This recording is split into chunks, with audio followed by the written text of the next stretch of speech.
Division of Aging and Long-Term Care Support. Regarding the update on the negotiation on meals and transportation rates for senior citizen centers. Presenters are Ms. Valerie Jones, Health Service Administrator, and Dr. Jill Jim, Executive Director for the NDOH. 6, new business. A is legislation number 0025-22. B, legislation number 0032-22. C, legislation number 0036-22. D, legislation number 0037-22. And E, legislation number 0038-22. Old business. 7 is old business, none. 8, close the meeting, announcements and adjournment. Mr. Chair.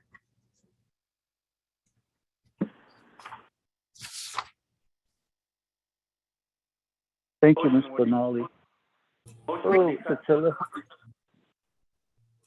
Honorable Edison Nika's motion is recognized. Second.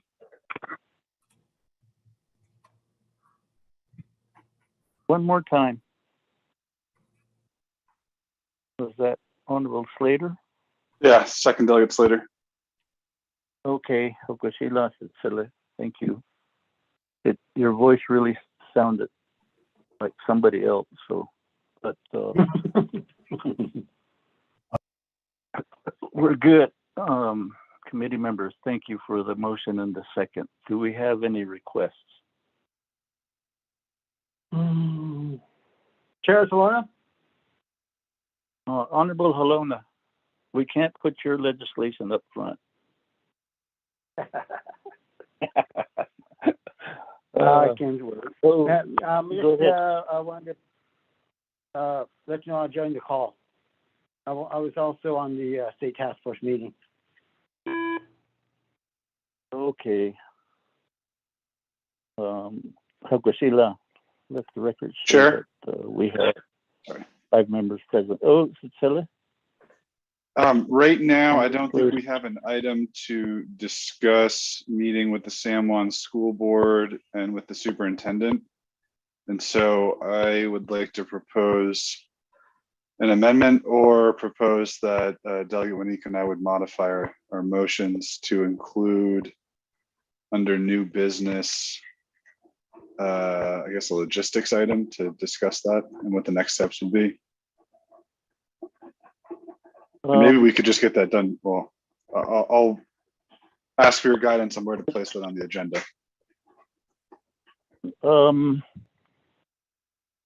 Why don't we modify the agenda,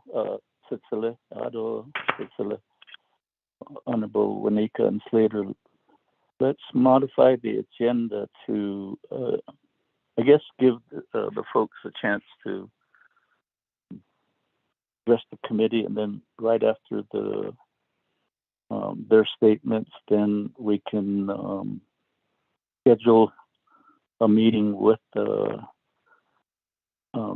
folks up in the landing area regarding the San Juan County School District Board's, I guess, accepting to meet with us, and then we can definitely look at a date.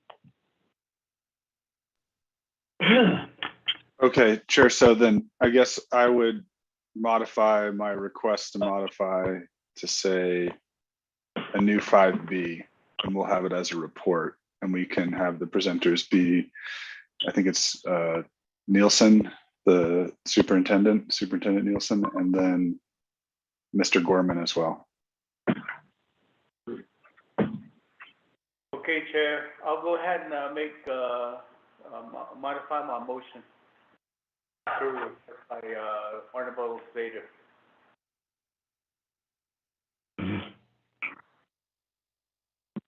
Okay, Sheila, the chair accepts the modified motion by Honorable Edison Winika and second by Honorable Vice Chair Slater. With that, committee members any other comments or discussion regarding this modified motion?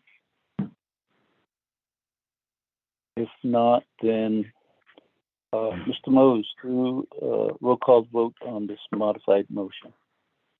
Yes, sir. Honorable Paul Begay Jr., Delegate Paul Begay votes green. Honorable Paul Begay Jr. votes green.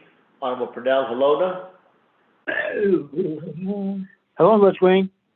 Honorable Pernell Halona votes green. Honorable Carl Russell Slater, Green. Honorable Carl Russell Slater votes green. Honorable Charlene So, I vote green. Honorable Charlene So votes green. Honorable Edson J. Wanika, green. Honorable Edson J. Wanika votes green. Chair, a vote of 5 in favor, 0 opposed. Thank you, Mr. Mose, and thank you, committee members. We've adopted a modified agenda. Otto Shabiza, thank you for getting on the call too. So we have the full membership of the HES committee on the call now. So with that, let's go to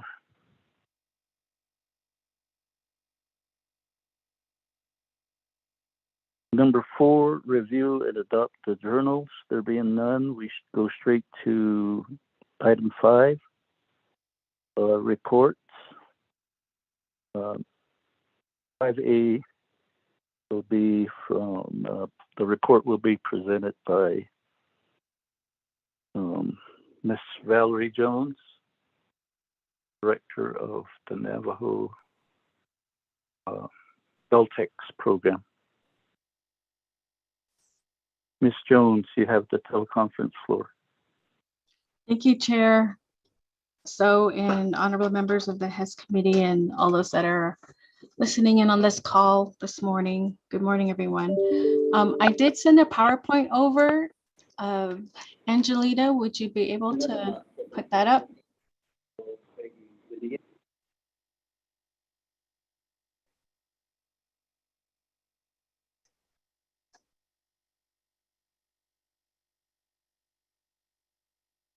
Yes, See, you Ms. sent Jones, that over. Was there- I think that you're able to share the screen if you want. It has to be in Word. Are you able to put it on the screen?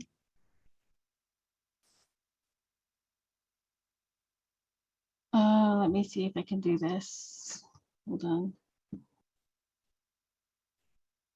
Ms. Jones, I did receive the PowerPoint presentation by email also. So those of us committee members that are calling in, we can pull up that PowerPoint presentation. And the ones that are hooked up by their computer or laptops, then you can share the screen with them. Okay. Let me see if I can work this. I'm so sorry.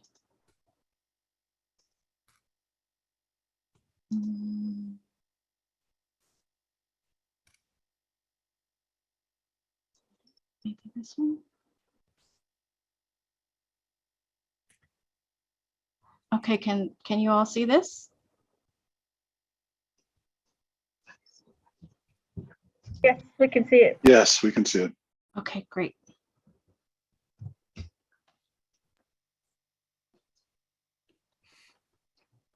Well, good morning, everyone.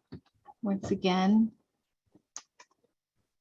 Let's see if I can, okay, there it is. My name is Valerie Jones. I'm the Deltex Health Services Administrator within the Navajo Department of Health. Thank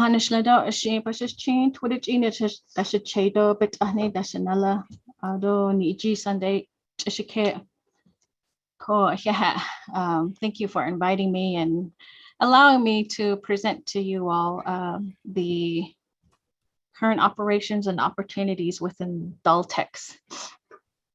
So what I wanted to go over are the 6 items: the workforce, our services, our funds, the expenditure, reimbursement method, our tri-state agreement, and our planned improvements.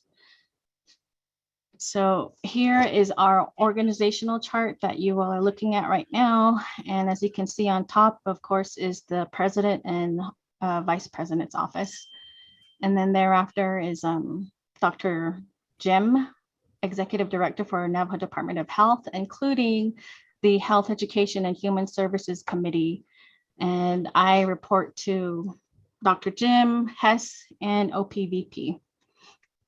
I also work with the Navajo Council on Aging, and below are all the individuals that I oversee here. And that includes staffing at Window Rock, which are the senior office specialist, program project specialist, associate contract analyst, senior accountant, caregiver resource specialist, ombudsman, and the foster grandparent program. And then under the program supervisor twos are the field staff, which include the cooks, drivers, office specialists, senior center supervisors, the aging senior centers, which includes the senior center supervisors, cooks, and drivers.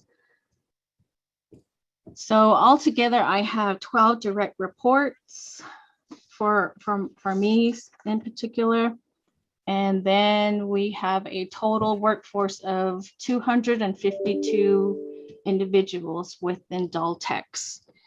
And out of the 252, we have 48 vacant positions, and we're hoping to hire temporary staff looking at mid-March, possibly April. We work with Department of Personnel Management in getting our positions advertised and getting individuals referred through their website to Daltex, and then Daltex scheduling those interviews for folks. These positions are sensitive considering that we do work with our elders. So that means all individuals who are selected have to go through a background check. And that's required even for temporary staff. And the background check takes about 2 months to complete within the Navajo Nation, which is as long as the federal background check would take. But so far, we do have 8 vacant supervisor positions at the field level, 21 cook positions vacant, and then 19 vacant positions as drivers in the field. We do have some positions advertised with the Department of Personnel Management website right now. Some of them are being reported as open to fill. So we're hoping to get recruitments here soon for those positions. The services we provide are nutrition services, curbside and home delivery. We are not doing congregate right now due to COVID. Same with local transportation, that's on hold due to COVID. We do have a caregiver resource program. Unfortunately, this position is vacant.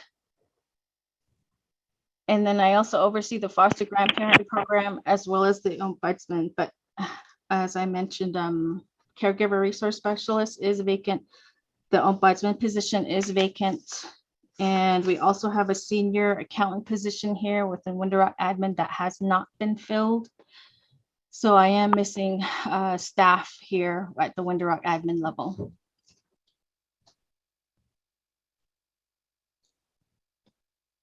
And then I just wanted to go over this slide here, talking about services reaching a small percentage of elders. Right now, our senior centers register each participant, each elder, and then they maintain those client files, and these are done manually at this point in time. The only system that is electronic right now is in Arizona. So all senior centers in Arizona report their information into a system called DARS. What that system entails is the client's information, their health condition, and the services that they've applied for. So all of that is stored within our Arizona system. The New Mexico side does not have a system just yet, but the state of New Mexico has been asking, but it is a little, it's going to be a task in getting these systems created, because right now I would have senior centers in New Mexico entering into the system for Arizona. And at some point in time, Utah could also ask for information to be input into their system. So at this point, I'm trying to review in terms of our electronic database systems and seeing if maybe perhaps we can just have all senior centers entered into the Arizona system, so that we have more statistical information that's accurate and up to date. Currently, our age requirements to enter into the program for Title VI is age 50 and older. For Title III is 60 and older. And then according to Navajo Nation historical documents, individuals age 55 and older can start receiving DALTEC services. The other reason for me having a small percentage of elders is the name confusion. So there is an Arizona long-term care system, ALTEX, within the Division of Social Services. And then we're named DALTEX here within the Navajo Department of Health. So there are phone calls from communities, even stakeholders, as to what the differences are between our two programs. So that might add to the confusion as to who and where community members should go to apply for services. Our other issues are the fact that these processes are manual in New Mexico and Utah right now. Some senior centers don't even have internet. So that's something that I'm also analyzing and looking to work with IT department and getting updated and getting situated. So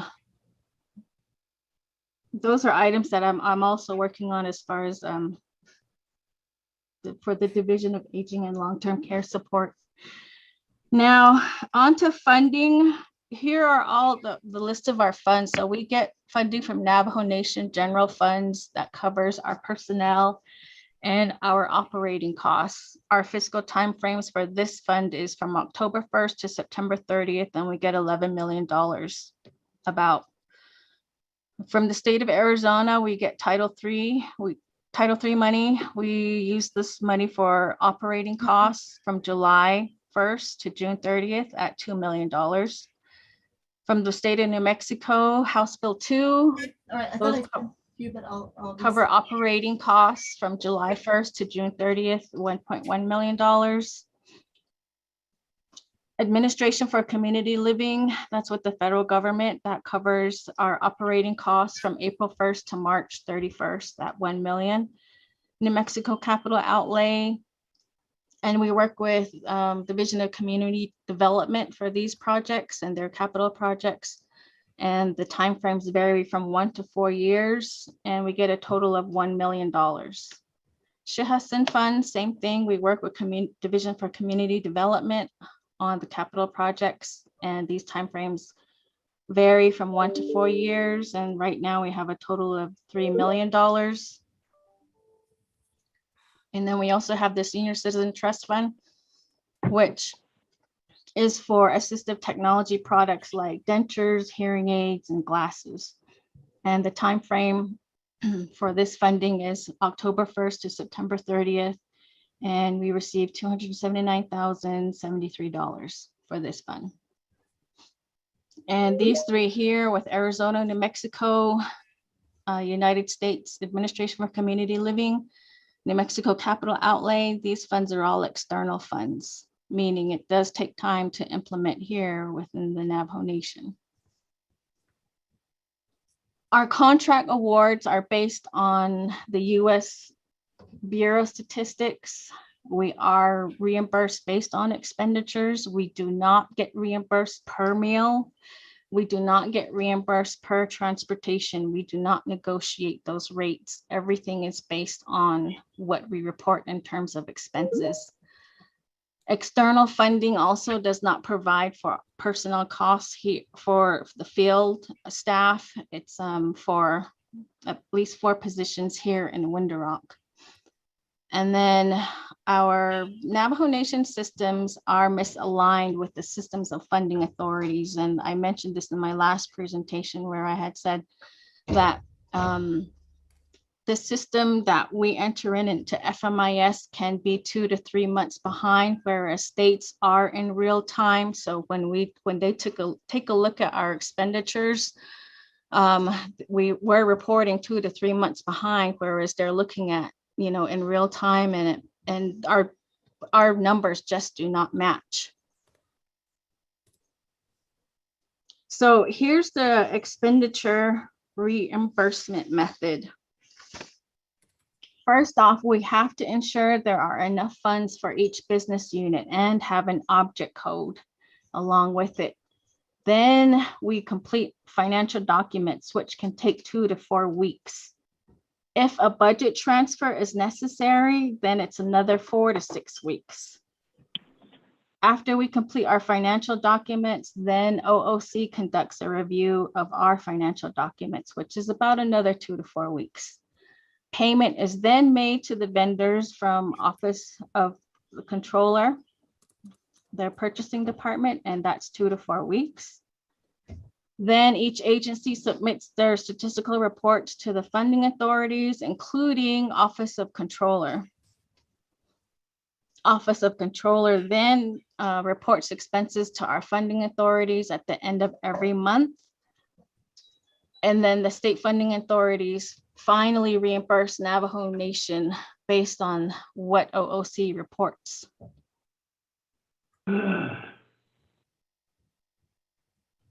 So for example, I'm taking a utility bill now.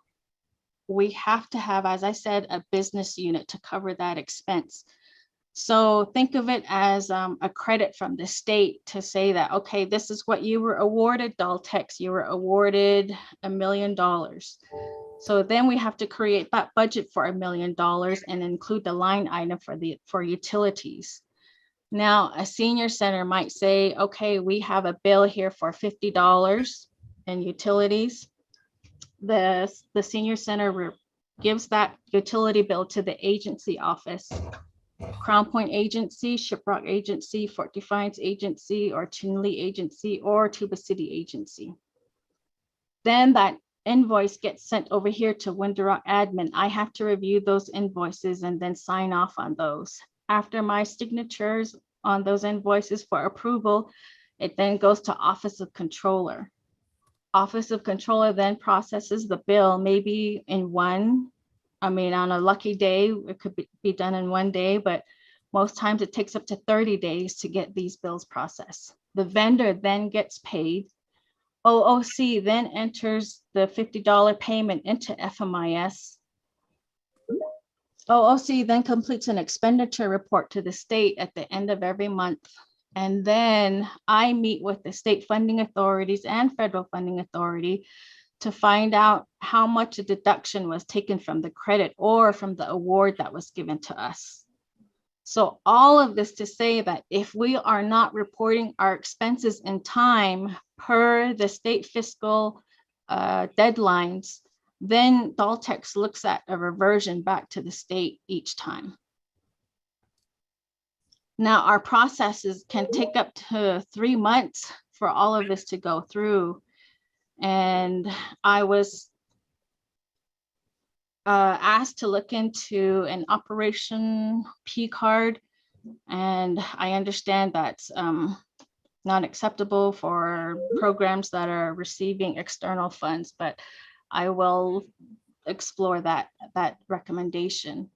There are 65 business units altogether for Division of Aging, and that includes general and external funds. So what does it take to serve meals? What does it take to run the nutrition side of Division of Aging and Long-Term Care Support? So there's the personnel costs, there's the food costs, utility costs, custodial supplies like foam trays, aluminum trays, utensils, kitchen equipment, stoves, refrigerators, freezers, mileage for the vans to go out to provide those home delivered meals, insurance on vehicles, fleet charges, repairs and maintenance of vehicles.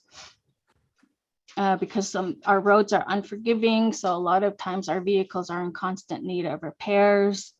Office equipment, computers, printers, papers, pest control, communication, phone and internet, and trainings. All of this goes into ensuring that our elders receive the nutrition services.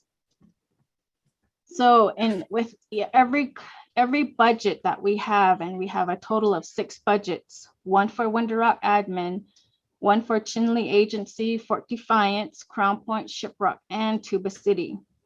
And within these budgets, as I mentioned, there are business units, and then there are object codes attached again to every single budget.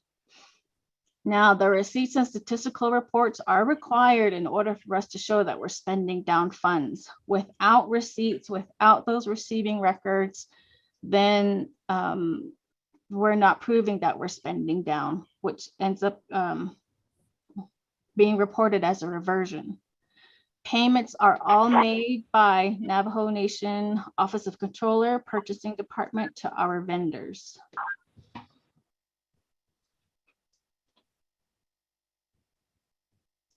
So in terms of challenges, there are 6 issues that I've encountered and have been trying to address. First one is limited financial management at the agency level. Second is the overburdening of accounts to be managed. Our financial system is a burden. Manual processes add to the existing distance issues between offices. Our multiple state amendments per year to approve contracts is unmanageable. New senior centers are being planned without feasibility studies, cost benefit analysis, or even recognizing that Daltex, needs to be involved in making these decisions as well. So in terms of limited financial management, what I'm talking about there is at the agency level, there are no accountants employed at this time. Although I have program supervisors who have completed the FMIS training, they still remain incapable of maintaining their budgets and their ledgers. And I have implemented performance improvement plans for those program supervisors, for all program supervisors within Daltex to address this issue. Second, our overburdening of accounts. There are 65 business units and then 6 budgets that are overwhelming and very time consuming. We have to always be aware of our fiscal dates. I mean, sometimes they overlap, and then when we have to complete a budget transfer or even a service contract, those require 164 reviews, and they take about 3 months to get through the system, our Navajo Nation financial system. And overall, OOC, OMB, and Daltex are currently working in silos, which cause misaligned expenditure reports and misaligned running ledgers. So as I mentioned, states see information in real time, whereas Navajo Nation is reviewing information 2 to 3 months down the road. And that's why there's that disconnect in having them understand or be flexible as to the needs here on the Navajo Nation, which is going to be a topic of mine when I have a tribal consultation meeting with them, our states. Now, as far as the manual processes adding to the existing distance issues, well, I have offices in Tuba, from Alamo, New Mexico to Tuba to Delcon. I mean, these are like 2 to 3 hours away, so it does take them some time to get their their invoices, their budget requests here into Window Rock. And then if OOC finds a mistake, then that's more time, that goes to getting it back out to the agency, having them correct it, and then resubmitting it back here to Window Rock admin just to get through again to OOC. So it's very time consuming. And then the multiple state amendments per year, that's something I don't think that we are really in alignment with OOC and OMB, because constantly when we get amendments to our contracts, they ask us to run it through the 164 again, when the initial award was already approved through the 164. But these are just amendments to the first award. I don't know if this is something that the state funding authorities can assist in being more flexible with the timeframes, but it's something that I will definitely explore with the tribal consultation meetings that I will be scheduling. And then, as mentioned, I am being told that there are senior centers being planned, but there aren't any feasibility studies. There are no cost benefit analysis to these plans. So I wonder in the funding amounts that we currently receive if we're able to handle these new senior centers. So those are our challenges. And then as far as the tri-state agreement goes, and I know I brought this up several times, and Chair So, thank you, and Vice Chair Carl Slater, I appreciate you all reminding me, and I thank you for your advocacy. There has to be more legwork in getting this off the ground. Right now, as I said, I am short-staffed. I feel like I am a one-person department at this point. I'm working on HR issues. I'm working on trying to get the tri-state agreements done, analyzing this whole division, from every side, trying to resolve personnel issues that are at the field level all the way up to Window Rock admin level. And then really trying to set up training for staff. So my next steps with the tri-state agreement are to schedule those tribal consultation with the funding authorities, the Administration for Community Living, State of New Mexico, State of Arizona, and State of Utah. And I have had informal conversations with every one of our funding authorities, and they're all looking forward to having a meeting, to having a real discussion. But at the same time, I'll be honest with you all, is they really don't know how to approach this as well. I mean, they didn't even know about this tri-state agreement until I brought it up.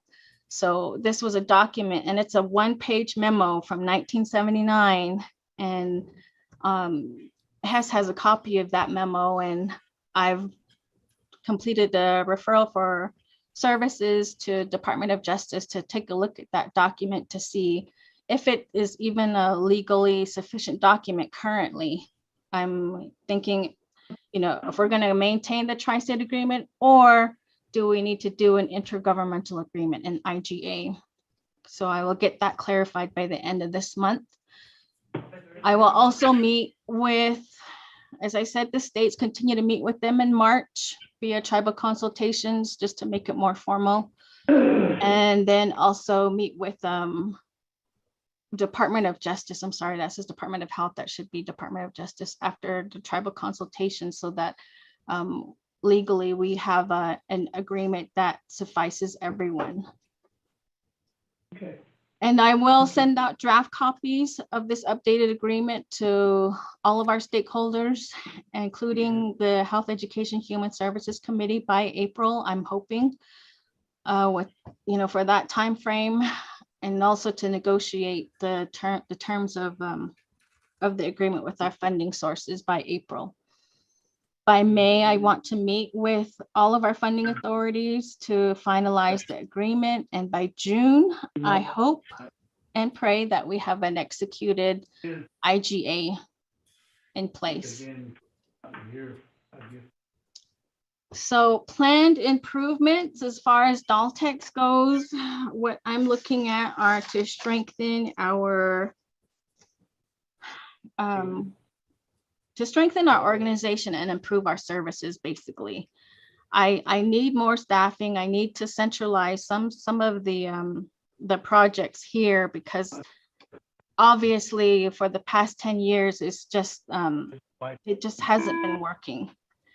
I also would like to set up an electronic client database system at each senior center and have every senior center enter information into that system so that we can report our numbers accurately, including the health conditions of our elders and our community members, to show where to prioritize our healthcare needs.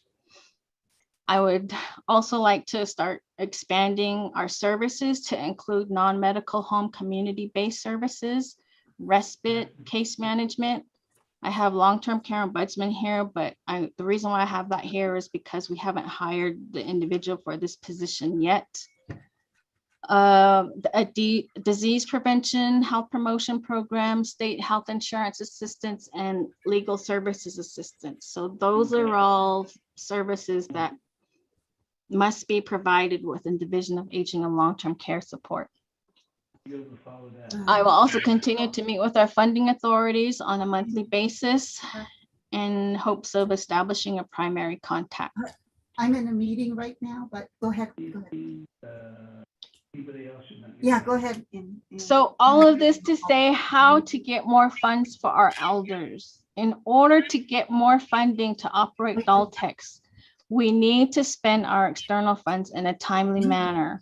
This will require our financial and human resource divisions input and their improvement and their willingness to share and move forward with this. I feel like we're all geared towards a good mission here, which is to ensure that our elders get the services they need, including those extra services.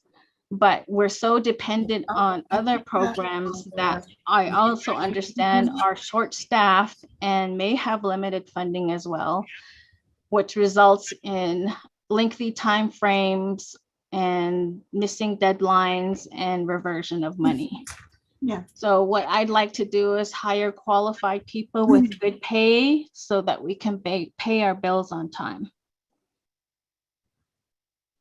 And here are just some pictures of my good team members that are working out there at the senior center level and making sure that, you know, our elders get the nutrition services they need, the transportation they need, the PPE they need. This is Honorable Mark Freeland here with the Eastern Agency, Daltex. Point of order. Pernell Holono. Chair. Shirley So and Edison J. Ms. Benali, you're unmuted and it's interrupting the meeting. Can you? I'm sorry. I apologize. Okay, thank you. That was my point of order. Thank you. All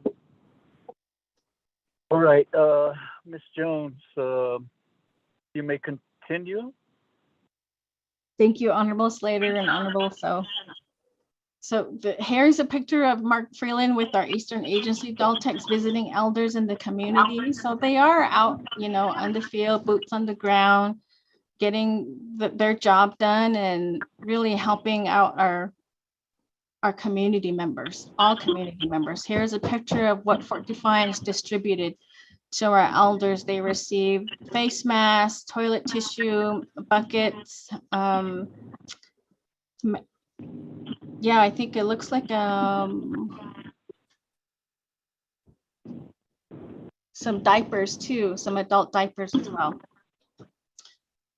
So all of our partnerships, all the people that I partner with in trying to have everyone understand what Daltex is, what we do, and in moving this forward are Arizona Department of Economic Security, New Mexico Aging and Long-Term Care Support, Utah San Juan County Aging Department, U.S. Administration for Community Living, Navajo Nation Health Education and Human Services Committee, New Mexico Capital Outlay, Division of Community Development, Navajo Council on Aging, Alzheimer's Association, Office of Environmental Health, and our Senior Citizen Trust Fund vendors.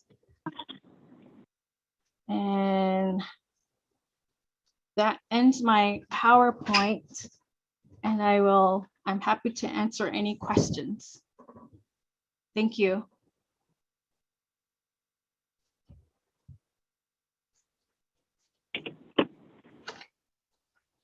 Sheila, Ms. Jones, Audit committee members, do you have any questions? Let me establish a I'll motion. Go ahead. This is Delegate Slater. I'll motion to accept the report. Sheila, your motion is recognized. Second, that'll get the game. Thank you. Chiche for seconding the motion.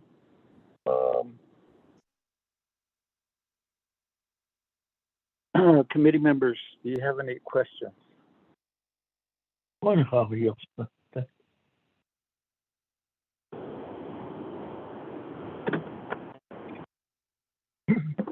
Chair. Oh, Chichela, go ahead. Thank you, Wanika. members of the committee.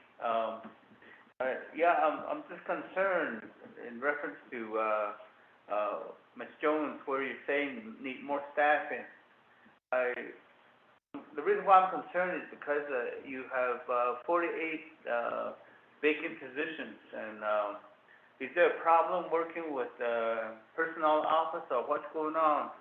I know filling these positions sometimes becomes a problem because of the nation not working together as far as the respective programs, departments that they oversee. And I'm just wondering why it's not, why you're really lacking personnel and at the same time having 48 vacant positions. So that's one of the questions I have. And then expending the funds in a timely manner, the external funds. I just really feel, there's just a long process that you have to go through. Do you have any recommendation that you would like for us to pursue? I think having the consultation, it seems like it will be good for, has to be involved in that also, because I think a lot of times we're working with outside agencies that we need to support one another in a lot of these negotiations that we have to go through.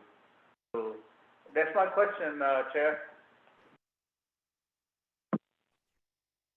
Sheila, Chichela, committee members, any other questions? And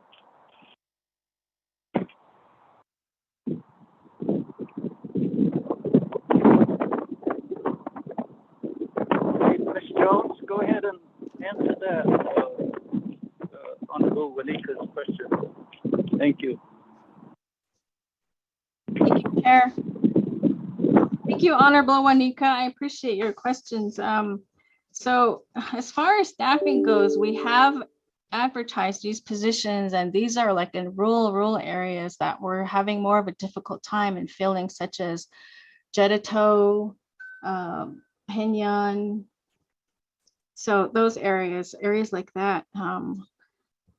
As I said, they also have to go through a background check, which takes 2 months to get through. And sometimes by the time, they've cleared the background, they've already applied for another job and they're off to that job.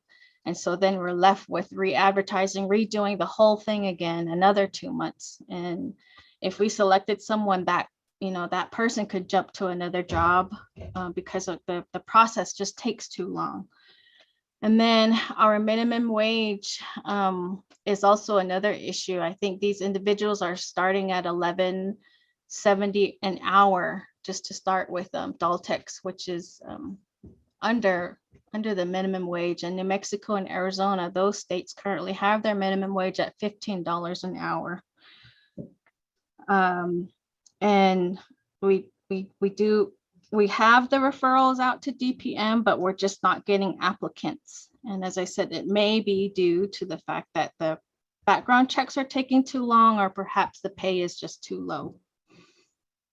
And then as far as our external funds go, yes, the process is very lengthy.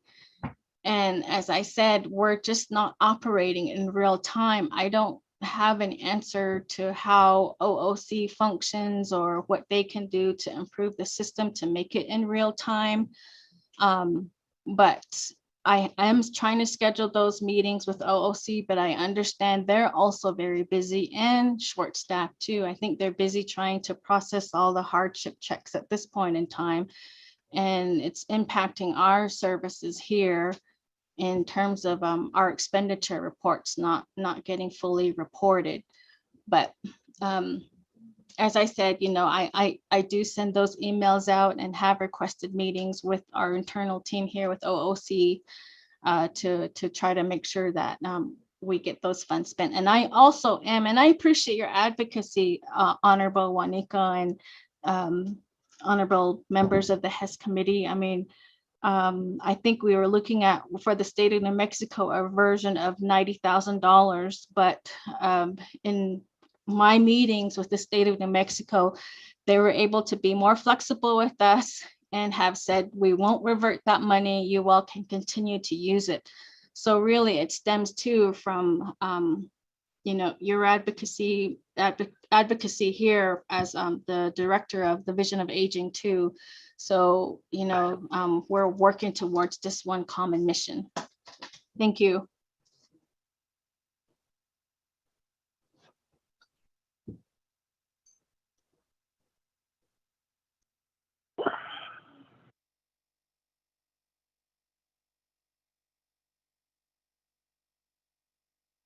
Thank you, Ms. Jones.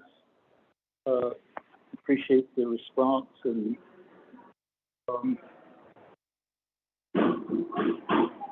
committee members, any follow-up questions?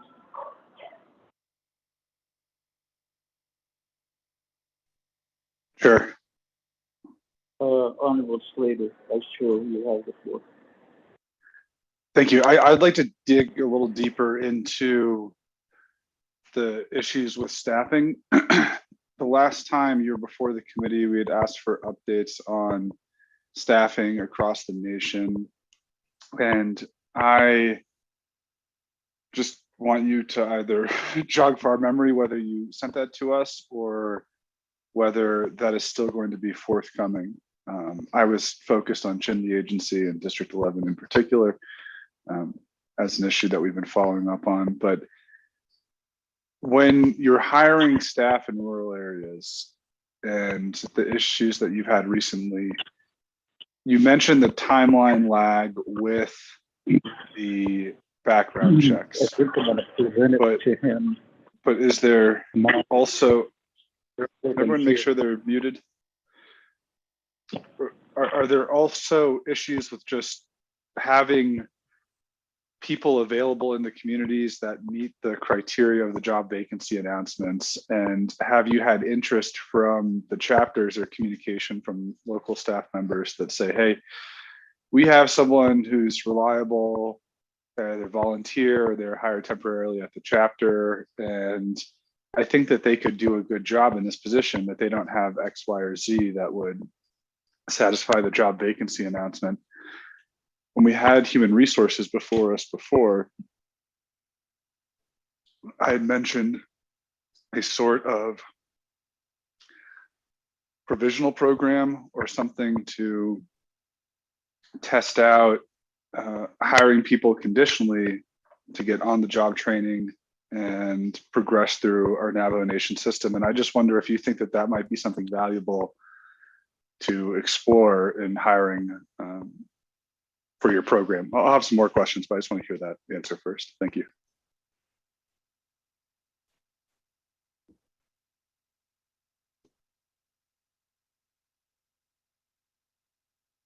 Thank you, Honorable Slater. Yes, we are taking a look at perhaps hiring in-house as I said, these positions are sensitive, being that they are working one-on-one with elders. And our scope of work contracts also call for those background checks. The background checks do take 2 months in hiring staff. I will take into consideration your feedback as far as working with the chapters to provide some recommendations on individuals who may qualify for these positions, and really hope to have that partnership with our chapters in making these services available and improved, for our community members. They also have to complete a training per our agreements here, just to make sure that they know what the menu looks like and driving, conditions. Those are also trainings necessary for these positions. And I did provide a report when the whole retirement exodus had happened. So I will take a look at that again and resend that one out, but I'll also send an update as far as a written report goes. So I can do that. Thank you, Carl. Honorable Slater. Thank you, Sheila. Thank you, Ms. Jones. Committee members, follow-up question? I guess just in seeing the lay of the land that Ms. Jones described, shall we do a multi-office phone call? One with the accounting aspects, and then another one with the personnel management part. What I'm this background check. I think there are places you can go outside of the nation to get these background checks done in a shorter period of time. So that's one thing. And perhaps our office that does the background check is got too many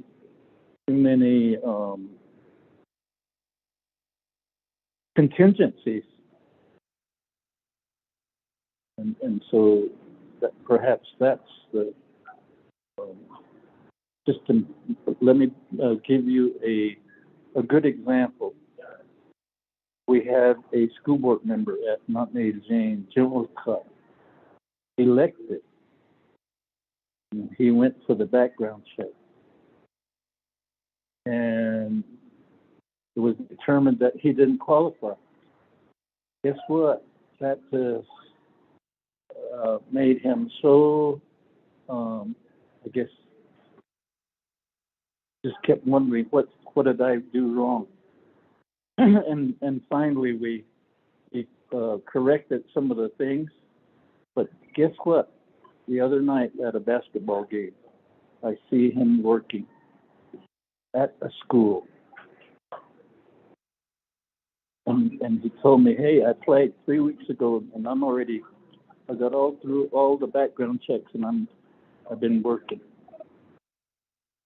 And so our system, our way of doing things certainly seems to be very bureaucratic compared to systems outside the Navajo Nation.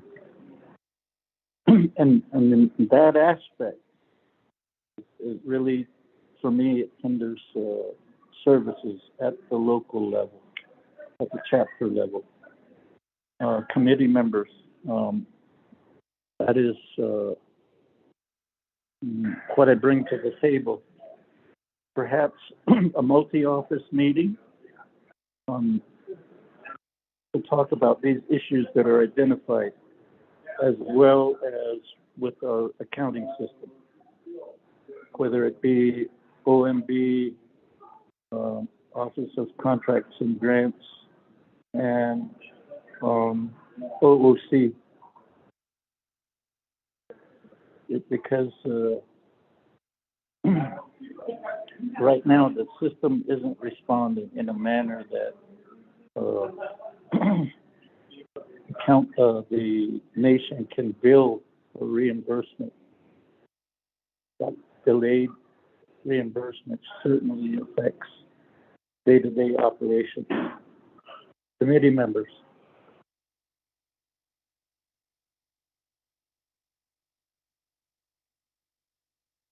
Shares Chairman, so this is Delegate Cardi. May I ask a question? Oh, yeah, Shemaya, thank you for joining the call. You may have, since none of the committee members are asking any questions, you have the teleconference floor. Oh, I appreciate that. Thank you, and good morning, Health, Education, Human Service Committee members and staff. Deja, thank you for your presentation. I would like to focus in on the New Mexico fundings that were set for reversion. I appreciate that New Mexico has offered an extension, but the districts and communities that I serve are directly impacted. So what is the plan to expend those dollars to meet the needs of those communities and senior centers that haven't been able to expend those New Mexico dollars? And my second question would be, have you provided the subcommittee or the oversight committee with an update on your audit? I know that's been a long-term issue, and I would like to offer any assistance that the oversight is providing when it comes to providing services and improving services to our elder community. We have looked at what does it mean to 638 the program. Should some of our medical teams be providing this service so that we could enhance, like for example, Fayetteville Medical Center or Utah Navajo, since internally Navajo has chronic issues when it comes to understaffed and just our internal process. At the end of the day, it's hurting our elders. And so I'd like to support the committee's recommendations, but have a conversation on how that funding will be used to support the communities in their original intent. Thank you very much, Chair and committee members.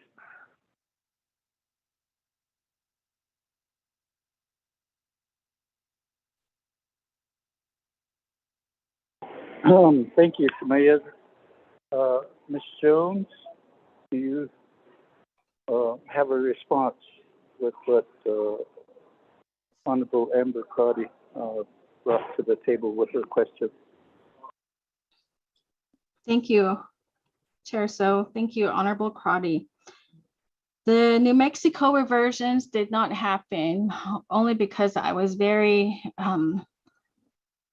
adamant, with the fact that our systems are outdated, and we're not seeing, as I mentioned, numbers in real time. So they have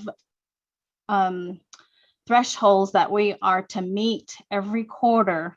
However, our system just isn't allowing for that. And with the way, our financial documents are processed, it takes 3 months just to get a bill paid, just to get a service contract in place.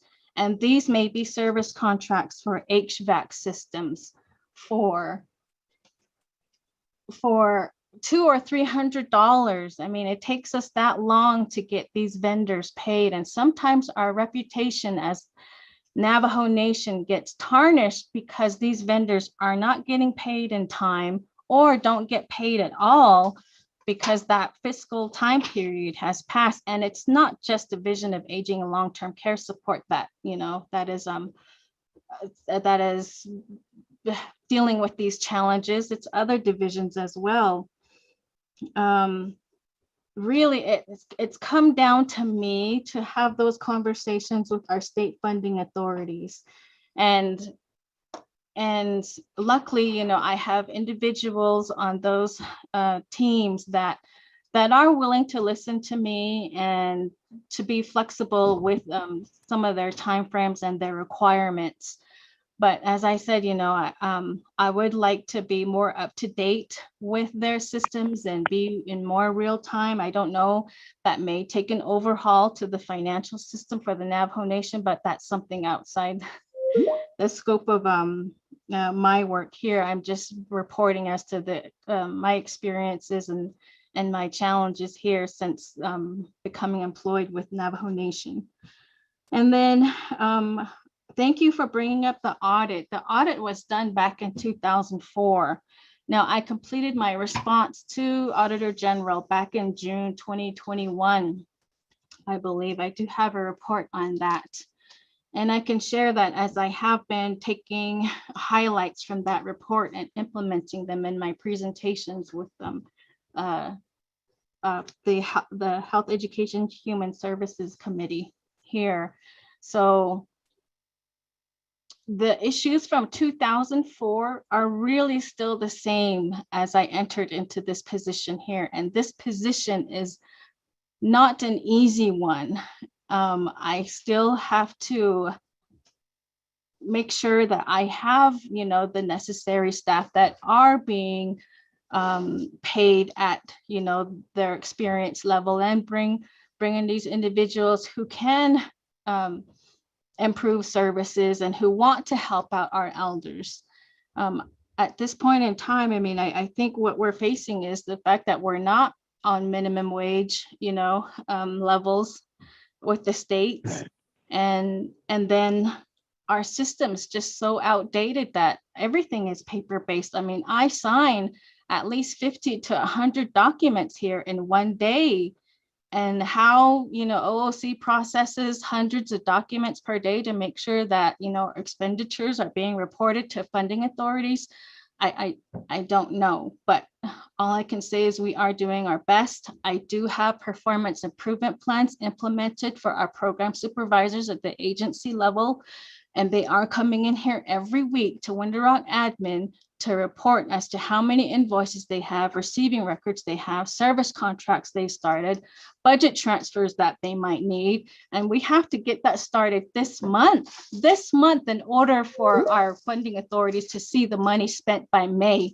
And OOC starts closing out external funding authority expenditure reports by May, middle of May.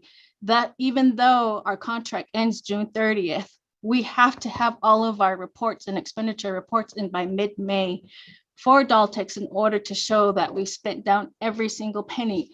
But there are, like I said, I mean, I have senior centers that don't have internet. I have distances that we have to question.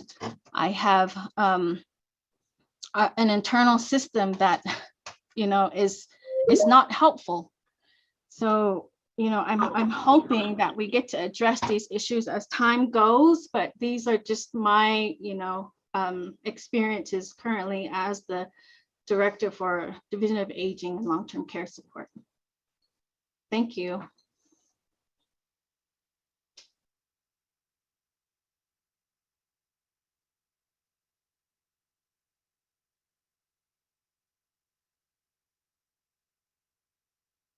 Thank you, Ms. Jones.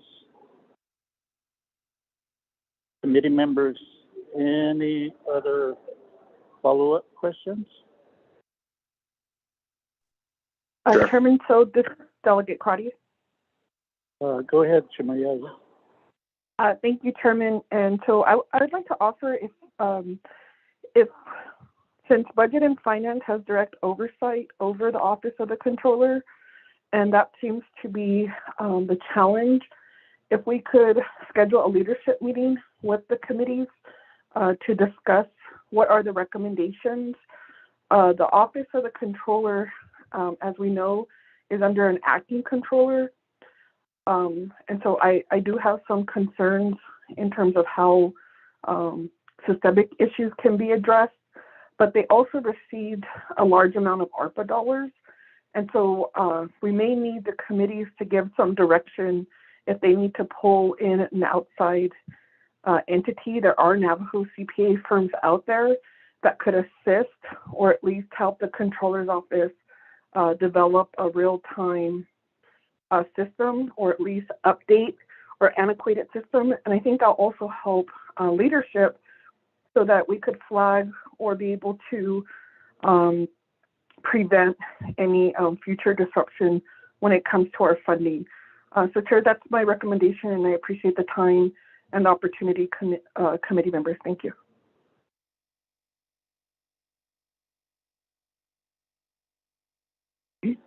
Thank you, Shemayaja. Thank you for your recommendation. Committee members, Honorable Slater, Honorable Wendicha, you have the motion and the second to accept the report. Do you want to include some of these recommendations?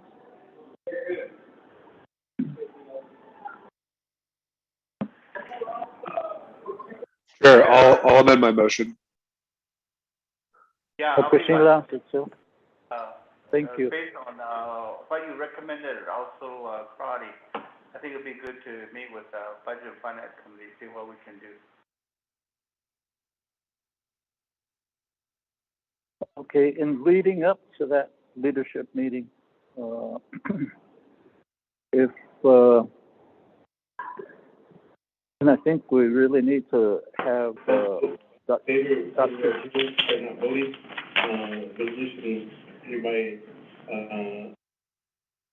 We could do the inclusion of the OMB and Office of Contracts and Grants, and perhaps even the Department of Justice, because it would entail some operational changes to get it where there is a better, more, as Ms. Jones stated, in real-time accounting. So, committee members, thank you. And the recommendation to have inter-office presentation on exactly how an invoice from Daltex flows through the system.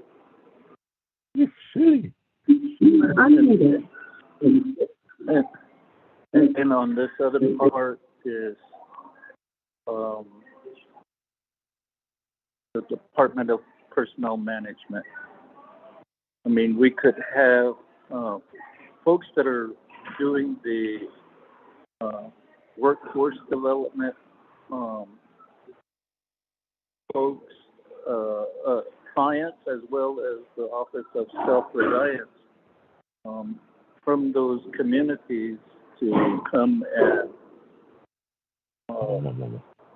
be part of the requirements to meet their program. That would be my thoughts, committee members.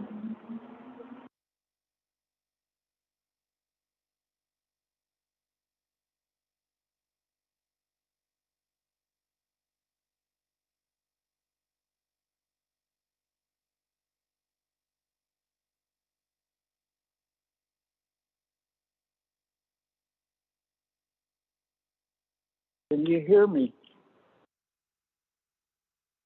Yes, sir, we can hear you. Okay. So, Honorable Slater, Honorable Bonita, do you include that in accepting the report? I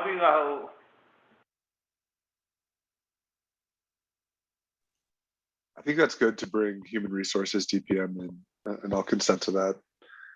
Could I still share some comments and ask questions, Chair? I'm trying to get in here. Yes, go ahead, Silly. You have the teleconference for. Okay, thank you. So I want to go back to the reporting, and it sounds like there's two independent systems within New Mexico and Arizona. And then you made a mention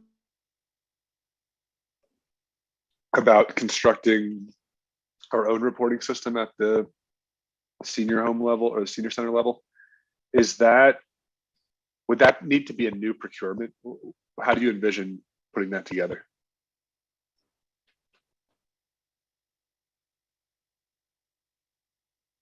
Thank you, Honorable Slater. That's a very insightful question. Thank you. Yes, these systems are very independent. So Arizona has a system called DARS. That's what the senior centers in Arizona enter into. And they've already received the training, and they're already reporting those numbers to the state of Arizona for the Arizona centers. Now, New Mexico side has a system called SAMSCAN, and we have not been able to use that system at this point in time, being that we don't have the equipment or the training to get it off the ground. And then we also have centers in Utah. So now my issue here is I have program supervisors at the agency level. So there's Tuba City and Chinle and Fort Defiance. They all have centers in Arizona. They're already entering into DARS, no problems there. Now, Fort Defiance also oversees centers in New Mexico. Crown Point centers are all in New Mexico. Shiprock has centers in Utah, New Mexico, and Arizona, which would mean those programs supervisors who have field staff in different states are going to have to become accustomed and know the system in and out for 3 different state systems. That seems very unfair to me, which is something that I've been very vocal about with our state funding authorities, and have asked that perhaps, we could look into entering all of our information into the Arizona system, meaning centers from Arizona, New Mexico, and Utah, all entering into this DARS system, which wouldn't entail any cost because that system is already there. State of Arizona is willing to work with us on training folks. It's just a matter of setting some time aside from my busy schedule to get these set up for 252 people. Or less than that, I'm sorry, because we have some positions that are vacant, but nevertheless, we are working towards getting every senior center to enter into the DARS system with the state of Arizona. I appreciate that. Thank you. Sure, I have a follow-up. Yes, go ahead. Okay, thank you. So it sounds like it'd be better if we had our own system, and that's what you were talking about, or I think hinting at, that on the back end could communicate with these other systems. Now, to do something like that, is your existing funding, would that be an allowable cost, or is that something we would need to look at a separate appropriation for? Thank you, Honorable Slater. No, it would just entail, working with our scope of work with the state of Arizona, and then to also just make states of New Mexico and Utah aware that Navajo Nation wants to enter into the Arizona client database system. And the Arizona client database system, as I said, we already have team members and on the Arizona side that are trained in the system that can also cross-train with New Mexico and Utah. Thanks.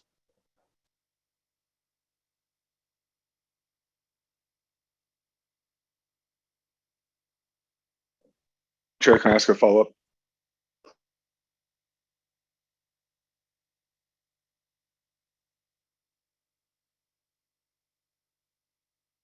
Yes, you may. I'm having trouble with my system.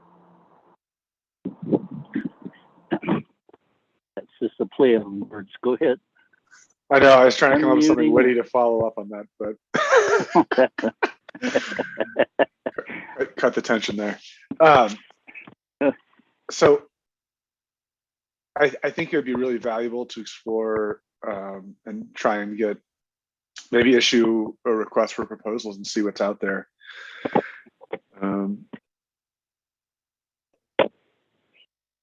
I just think that if you can get certain inputs at the senior center level, have that submitted in a Navajo Nation system, and then let the area managers or the agency management or the central office staff, review and submit that, do quality control, whatever you need to, and submit that back to the states. It could help streamline things, but I know the agency staff and the central staff are kind of overwhelmed too. But I'm just curious, what the price tag might be for something like that, if it's something that the council would need to make an appropriation for, or whether if there was leftover general funds at the end of this year that Dr. Jim could support your program in advancing. I think when I hear from local staff or from other staff, it really comes down to, look, we know the money's there, but all of these steps are holding us back from either spending it or this. And on the spending side, it comes back to reporting it correctly in the first place. So I just think that'd be a valuable use of your time. And then in anticipation of this joint meeting that we'll have with Budget and Finance Committee, I'm not sure you totally caught what I was trying to propose, but when we had the Division of Human Resources in front of us, I asked that they explore the idea of hiring people conditionally. So say you have a high school degree, but it calls for an associate's, then they could receive training to move through an advance, within the position. And if they are performing satisfactorily, then they can, receive a permanent appointment to that position. In our chapters, we have a lot of, or I've observed a lot of temporary, like office clerical staff that don't qualify for the AMS or the CSC positions. And we have plenty of people who are doing that work day in and day out and doing it well, but they can't get hired because they don't meet certain requirements of the JVA. So I guess my ask to you is to contemplate what, aside from the background checks, what sort of requirements exist under your contracts with the states that could be a hindrance to implementing something like that. So say DPM came to you tomorrow and said, okay, well, we're going to lower the requirements for X job, and we're going to allow you to interview people for a conditional appointment to a position. And we need to know, based off your, funding contracts, are there any limitations within that area? So not something you need to answer now, but I just want you to think about for when we have that joint meeting. And next, on the funding side, I just feel like we're constantly going in circles as legislative oversight, whether it's RDC, Budget and Finance, LOC, and I really appreciate Shema Delegate Crotty getting on and saying, hey, how can we streamline this? We have oversight on the Budget and Finance side.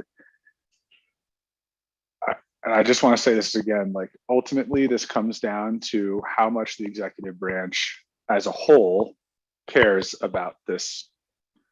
And we've seen the executive branch move mountains to get the ARPA offices set up. And I commend them. I think that's great. I think there are certain people who have been in those positions who know the system, and they're motivated to work really hard on behalf of their people, and they're resourced well to make that happen. We have people who know the system who are really motivated to work on behalf of their people, but are not resourced from the highest levels of the executive branch to move forward and process grants in a timely manner and payments. It's not a problem of the controller's office uniquely. It's not a problem of any individual program uniquely. It really comes down to setting up a system internally within the executive branch that reduces red tape or makes people responsible and responsive for signing things in a timely manner. And when there are issues, say with a grant award, then, you know, the paperwork and stuff like that, it's not just sending it back via snail mail or whatever, getting the document 3 days later from when there was the issue identified, working on it for an afternoon or a day, then sending that up the chain of command to get signed, then sending it back over to OMB or OOC or wherever. You know, I really think that Budget and Finance should set up a subcommittee or something to that effect for the last few months of this 24th Navajo Nation Council and make some really strong recommendations. And I just look back to some of the managers that have been there for so long within our government, and they say, well, it hasn't always been this way. Yeah, it hasn't been always great, but there were administrations that processed things in a timely manner, or they delegated signature authority to certain individuals to expedite the process. And I think fundamentally, whatever the council can pass, whatever it wants to, it's up to the executive branch to deliver it and to do it. And if they're not invested in a hardcore delivery on behalf of our people, then, you know, you really start to despair as a program manager. And I'm sympathetic to you, Ms. Jones. So I'll get off my soapbox, but I think if you can come with some recommendations on the whole configuration of the system. I have my own ideas. I think we need to devolve more authorities back to the programs, or we need to have OMB and OOC staff detailed to programs so that they can be a part of the responsibility chain of command within the programs. Because right now, it's just, I see it as completely unaccountable. And there's no really accountability within the system. There's all these actors that have their own individual chains of commands, and it's not unified in any sense. So, okay, I'll get off my soapbox. Sorry, Chair. Thank you.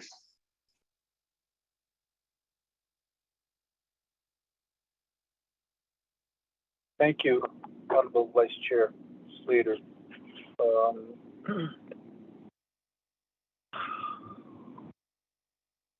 We just, again, it's put it in a manner of how committed are you to getting the services out? And it's the higher ups within the executive branch that I think is they're key. So committee members in that aspect, how do you wish to proceed on accepting the report and making these recommendations?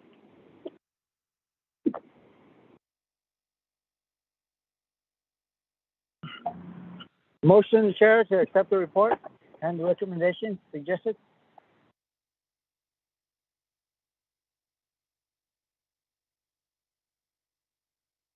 Thank you, Honorable Halona. We're past that. We've been some asks of, and part of it will be to schedule a leadership meeting with BNF and the HES to address how we can get some of these invoices processed in a quicker manner. Other is Ms. Jones. With this item about using one state's system, would that need to be, let's say, a letter from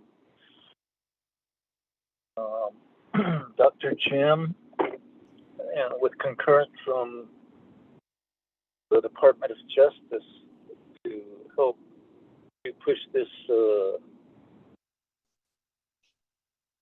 this issue about putting all the reporting for financial reimbursement into the Arizona system, and then from there, then Arizona could basically send those reports to the other two states. Would that be something that we that could be pursued rather than waiting for the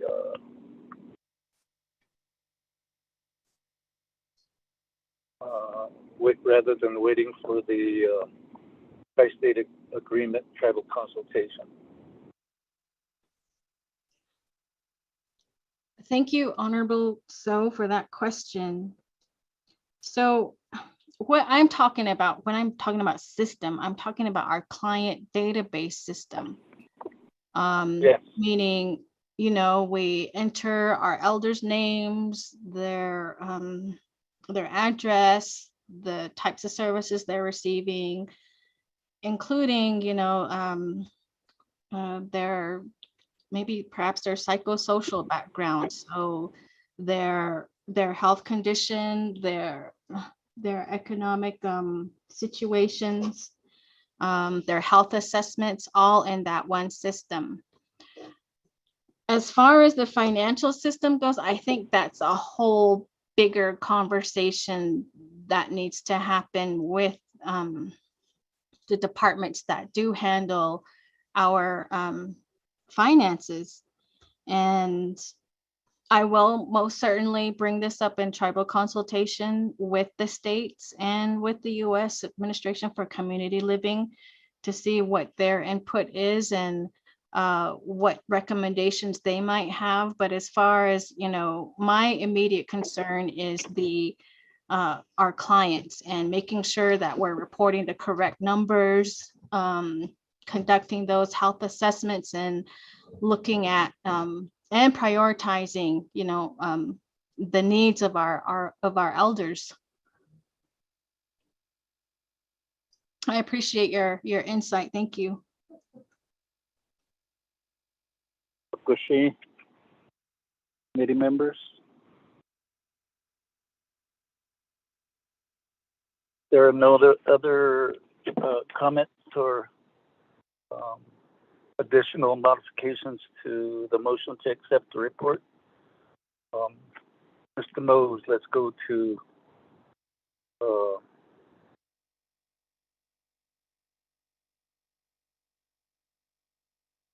roll call vote on this. Thank you. All right, sir.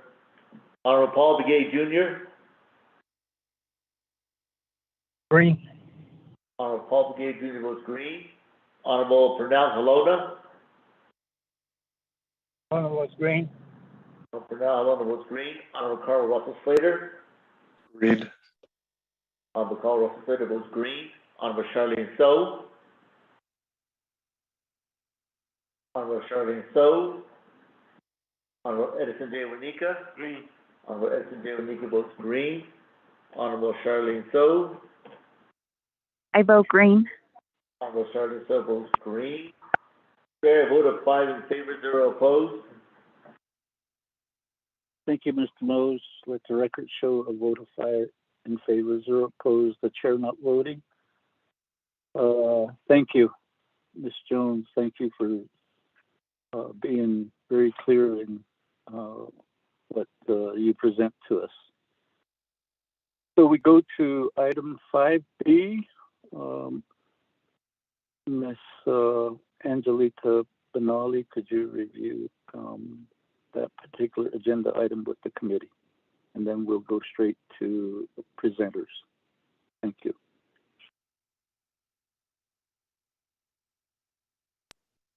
Yes, Mr. Chair and members of the Health, Education, and Human Services Committee.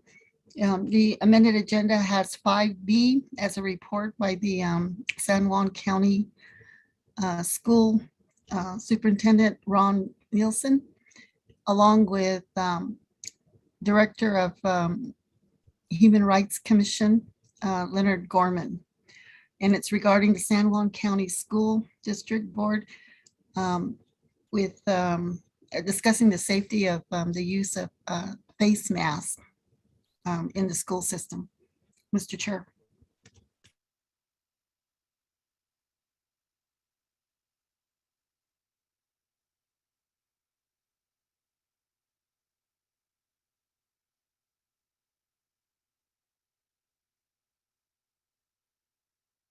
Thank you, Ms. Benali. And to Mr. Nielsen. There was another young lady, I think she had also, I don't know if you're presenting by yourself or just want to go straight to setting a date. Mr. Nielsen, you have the teleconference floor. Thank you. I do appreciate that, Mr. Chair and committee. I appreciate your time. I know your agenda is full, so I'll try to be direct and straight to the topic. I have listened in your last couple of meetings, and I know there's been great concern regarding the present state of face coverings in the Blanding and Monticello area schools. So I thought I'd give a little history and a little information regarding that.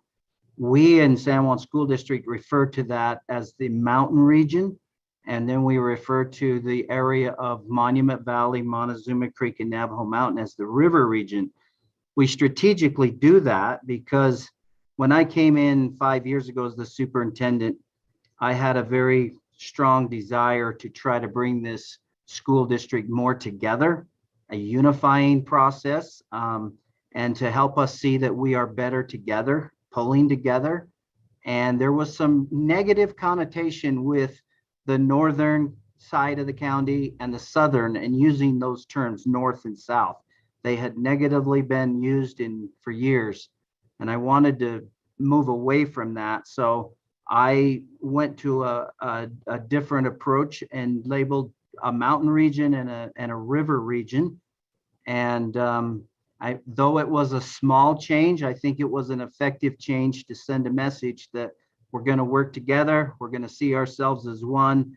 We're going to value all of the cultures and the heritage of our county, and we're going to pull together. So that's why you will sometimes hear mountain region and river region in the San Juan School District in Utah.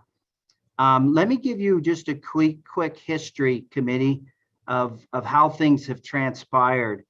In March of 2020, we all know that things changed drastically.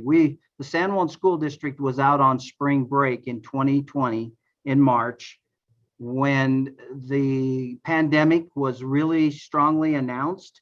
And in Utah, the governor announced that all schools would be suspended, that students would, until further notice, they would be, education would be held virtually. And so this happened over our spring break. And it turns out that in that year, 2020, we did not come back to school. We tried to make the best decisions we could. The pandemic was just very new. We were learning a lot about it. When I say we, I mean the school board. Our school board is made up of 5 members. There are 2 native members and 3 non-native members. There are 3 percentage-wise, very high percentage of native voters in 3 of those districts. But 1 district, their candidate of choice was a non-native. So you have 3 non-natives and 2 natives. And also at the board level, there's been a lot of work to really work together and to try to see things from all perspectives. And we have a very strong board right now that I think is working well together and is very, a lot of teamwork is being displayed. But that school board found this to be very confusing at first. There were a lot of voices speaking as this pandemic started. The governor, of course, was speaking loudly. The state school board was speaking loudly, as the Navajo Nation was beginning to really look at this and how they wanted to move forward. And so then there was a lot of public voices, present and local voices. We had our health departments local, we had our parents. It seemed like there was a lot of opinions of how things were going to move forward, how long it was going to last. All of these things were decisions that were up in the air.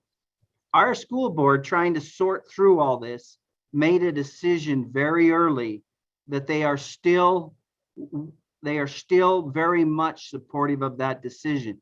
The decision was to put forth as much effort as possible to comply with all rules and expectations of the Navajo Nation and all of the resolutions or expectations of the Navajo Nation and all rules and expectations of the state of Utah and all of the health departments that filtered down through those two governments. Those were the two governments that have jurisdiction in our school district. And so our school board made a very bold and very public decision that they would try to navigate through this pandemic following those guidelines, following the expectations of those two different governments. And that would help us stay focused on what we were going to comply with. So in 2020 we never came back to school. We ended the year on virtual. There were no graduations that year, if you remember, in 2020. And then in the summer, we started to gather all the information we could, both from the Navajo Nation and the state of Utah. We were preparing for the 2021 year. The Navajo Nation asked us to survey our parents. We did that. We found out that our parents in the Monument Valley area, in the Montezuma Creek area, 85% of our parents wanted their students to be educated virtually. In the mountain region, which is Blanding, Monticello, about 80% of our parents wanted their students to be educated in person. So it was almost a complete opposite. And so, but we continued to listen to the voices that we committed to.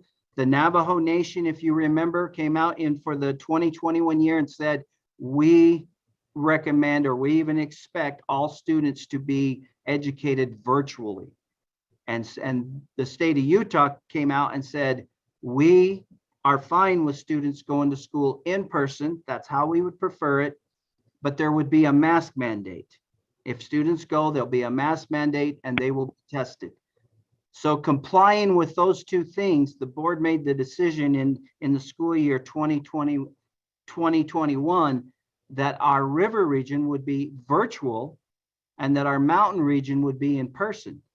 Now, we knew this was going to be tricky, so the board wanted to make it as flexible as possible for parents, because we have a number of students, about close to 100 students do travel up from the Navajo Nation to Blanding. So we have about 100 students that come out of the river region, which is down towards Bluff, down towards Mexican Water, over to Aneth, Red Mesa areas, and they will get on buses and travel up to Blanding.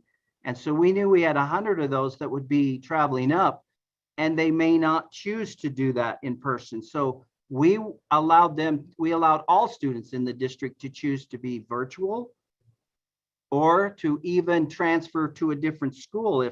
If the students wanted to transfer into Whitehorse, they would be virtual and they'd be served by Whitehorse teachers. So we tried to be as flexible and as accommodating as we could to all students that year. The river region students, Monument Valley and Whitehorse, all year long last year were virtual. They didn't come to school one day. They went the entire year virtually. But that also presented a problem because we felt that our internet connectivity was a real struggle. So we embarked on a huge project to provide our school internet into our homes on the Navajo Nation, just as if they were at school. We working with the state of Utah, using mostly our AARP funds, we spent over $5 million to take the school internet to the homes of our river region students, our Navajo Dene students on the Navajo Nation. We had to build towers, we had to find connectivity paths, and it was built by satellites, it was beamed, and it's the exact same internet system that when they bring their devices to the school they log on, they now could log on at home. We embarked on 500 homes, and we presently have about 350 of those homes. So it has taken a while, but we now have about 350 of those homes that are live. We have a good 10% of those homes that do not have power. So we're still trying to solve that answer. But all of last year, we were improving our connectivity as these students were home being virtually taught. And that was in compliance with Navajo Nation resolution. Up in the mountain region, we were complying with the state of Utah positions. They wanted students in school, as did our parents. There was a mask mandate in place. So all students were expected to wear a face cover, all teachers, all staff, everyone. And that was complied with. And we went the entire year doing that. We improved our connectivity for our river region students. We went the year in person, but with a face covering in our mountain region. And we felt we were complying with both of the governments that held jurisdictional authority. Towards the end of the year in 21, if you're aware of Utah, it became very, very a political topic that was very hot, was face coverings. Lots of parents were coming to the board meetings and they were very aggressive to say we want no face covering mandate. Well, we held tight to ours. We continued to enforce a face covering mandate, but we knew that they were also working with the legislature and our representatives in Utah. So as soon as the school year ended, if you want to, this is how it played out in Utah. As soon as the 2020-21 school year ended, the legislature in Utah called a special session, late May, early June of last year. And they, being driven by lots of voices that were complaining about the mask mandates in Utah all across the state, they passed a law, and I think I've sent you a copy of that in the email. That law was House Bill 1007. It was passed in a special session, and it removed the authority from school districts in Utah to impose a mask mandate. It removed the authority from school boards to make a decision to impose a mask mandate. It put the authority in the hands of the local health department and the local county commission. So back in June, the authority to impose a mask mandate was removed from the San Juan School District, and that authority was then imposed on the local county commission and the local health department. And so with that being changed, however, the Navajo Nation, which has stayed very consistent in their position, still the Navajo Nation did change and say they were agreeable to students being in school this year. As we, in the 2021-22 school year, as we move to this present year, the Navajo Nation did say you could, if your reentry plan was approved, you could have students back in school, which we had a very high majority of our parents, again, we polled them, that did want their students in school, but they wanted to make sure they were safe. They wanted to make sure there was mask mandates. And so we agreed to, under the Navajo Nation guidelines, to impose a mask mandate in our river region. And the school board felt like the state of Utah would agree to that, even knowing that it was against state law, but they would agree to that because of the Navajo Nation jurisdiction with the schools on the Navajo Nation. And so the school board felt that would be agreeable by the state of Utah, everyone would feel that makes sense. But we did not impose a mask mandate in the mountain region, because we knew our parents that had been so active would immediately draw upon the state of Utah and would be very aggressive in bringing the powers that be upon the San Juan School District, because we would be violating state law in Blanding and Monticello. Fast forward to January of this year, in February, where the legislature went into a new session. The legislature still was not happy because 3 counties in Utah had imposed mask mandates because they had authority. The county commission had authority and the local health departments. 3 county commissions had imposed mask mandates this year. It was Summit County, Salt Lake County, and Grand County, the county to our north. All three of those counties had elected to impose a mask mandate. San Juan County Commission had not imposed a mask mandate, nor had our local health department in Blanding or Monticello.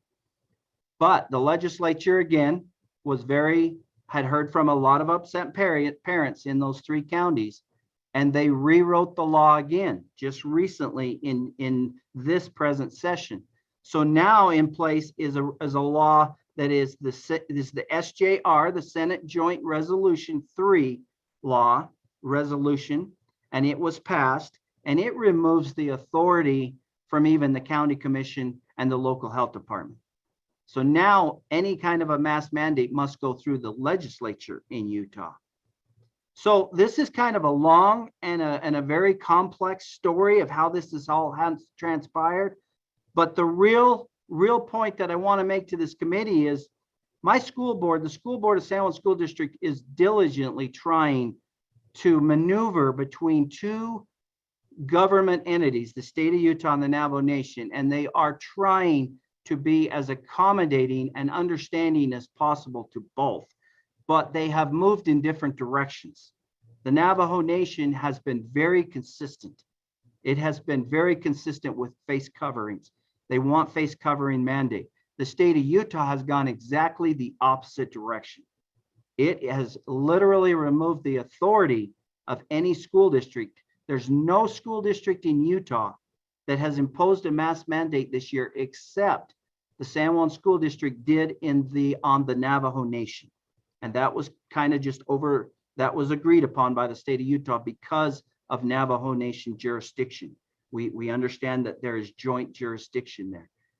But to do it in Blanding and Monticello would be a very, very large political fight. We have many parents that are involved. One of the very leading representatives that is driving the no mask mandate is Mr. Lyman. He lives in Blanding. So there's a lot of eyes on the San Juan School District on both sides. Those that are watching to make sure we don't impose a mask mandate in Blanding and Monticello. And then I know you have some concerns that you are very concerned about there not being a mask mandate in Blanding and Monticello. I do want to add this one component to this that makes it even a little more complex. The students that travel from the Navajo Nation to Blanding do so because of parent choice. I want that to be very clear. The San Juan School District years ago, and I think you, as I listened yesterday, I know you heard a little bit about our past. And the San Juan School District past is not, there's definitely lots of negative, there's a negative past to our history. And I'm aware of that, and I'm trying very hard to move things in the present day in a different direction.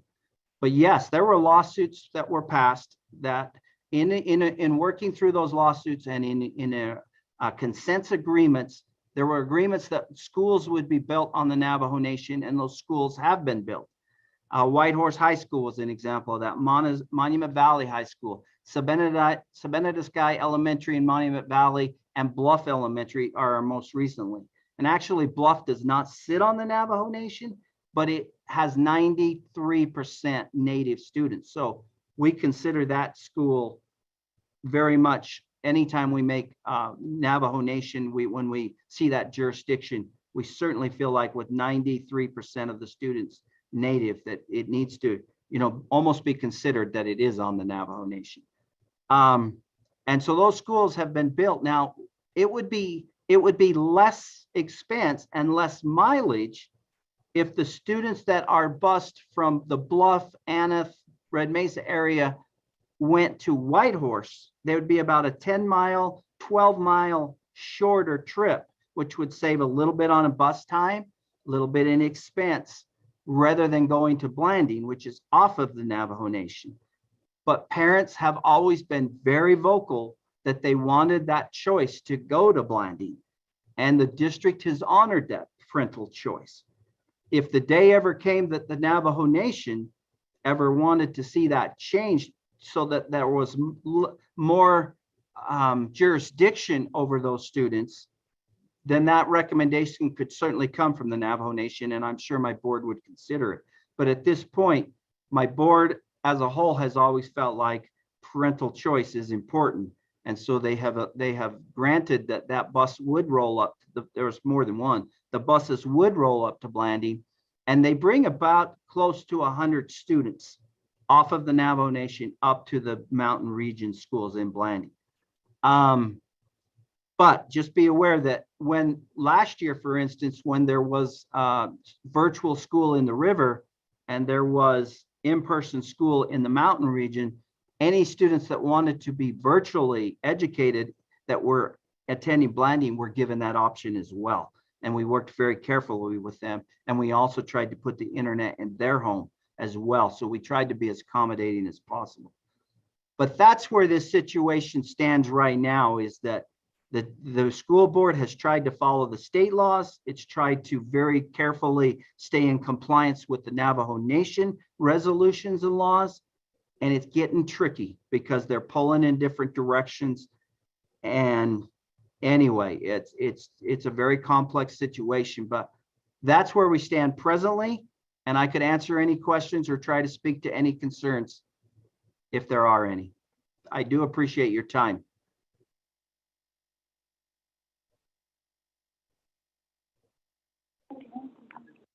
Thank you, Mr. Nielsen.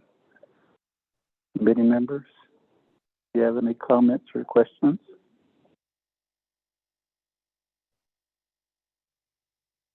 We did add this in the aspect of report. Committee members, chair is open for a motion to accept the report. Motion, Delegate Slater, or I'll second. Okushila, Honorable Slater, I'll recognize your motion. Do I hear a second? Second, Halona? Thank you. It's not us. Honorable Pernell Haluna makes the second. Questions, comments?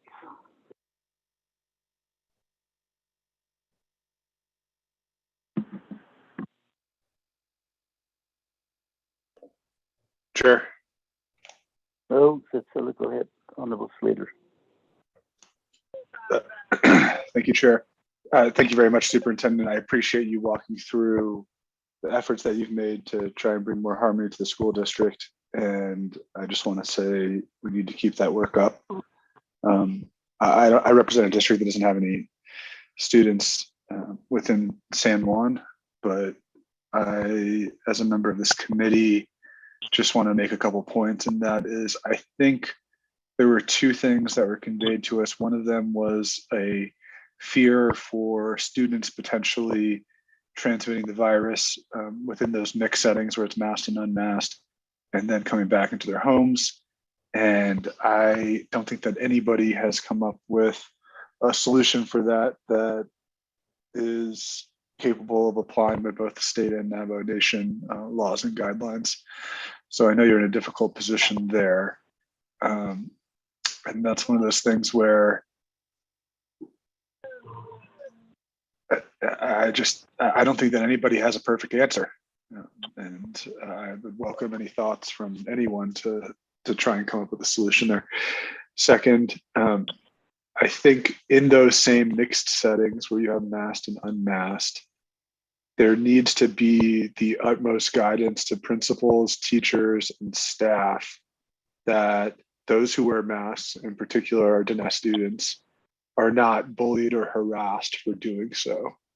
And I know that bullying and harassment is just a very hard thing to address within the school system and within social settings of young people. There's no cure-all. It's about creating a culture of respect. And if you are committed to that as a leader, as you've identified, then I think you either have the institutions or the management in place to make that happen within your schools, or you're working toward it.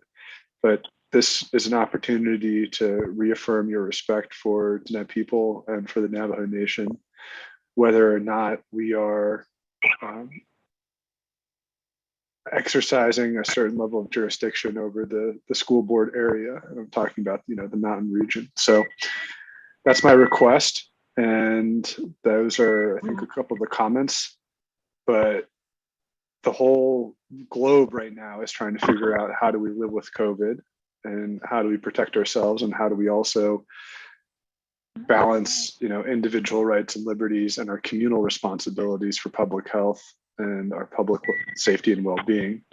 And I think as long as we don't go to one extreme or the other, we'll be making good decisions. So thank you, Chair. Those are my comments at this time. And I think in accepting the motion, I want to ask colleagues whether I should modify the motion to still set up a time to meet with the school board members and the superintendent with the Human Rights Commission, because the Human Rights Commission does those data intakes about violation of Navajo people's human rights, on and off the Navajo Nation. And maybe the superintendent and school district could offer a certain level of participation with the Human Rights Commission. I would hope either as a deterrent, hopefully not as something that will need to be used to document instances where students are in harassment or something like that. So thank you, Chair. And I would like to hear from colleagues too. Thank you. Thank you, Honorable Slater. Committee members, please provide some input on how to best proceed.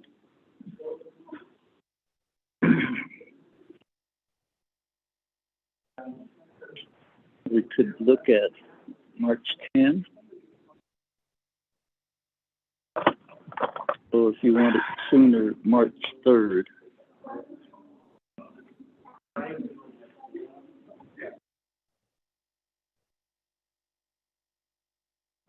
Committee members.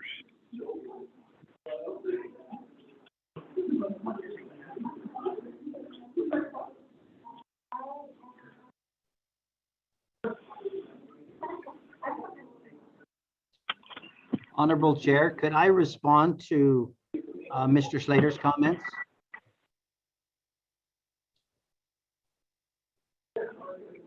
Mr. Nelson, you sure can. Thank you. I appreciate that. And Mr. Slater, I really appreciate your comments. I think they were right on in bullseye. We are struggling and striving each day to do the best we can to prevent any type of transmission of the virus. I will say in all of our 12 schools, we provide PPE. We have put in place a plan of frequent and often cleaning, sanitation, sterilizing. We have all the things in place with our buses of cleaning after every route. We're using technology to try to be as effective as possible. We've evaluated our HVAC systems and made improvements where we felt needed. So I want you to know we're trying to utilize all of the suggested and recommended efforts to try to minimize any type of transmission of the virus in our buildings.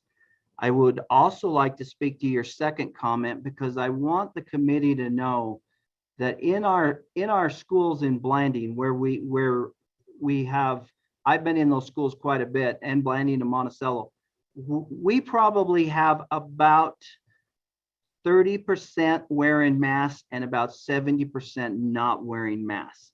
Now, it doesn't break down exactly that all of our Dene Navajo students are wearing masks. We do have non-native students wearing masks.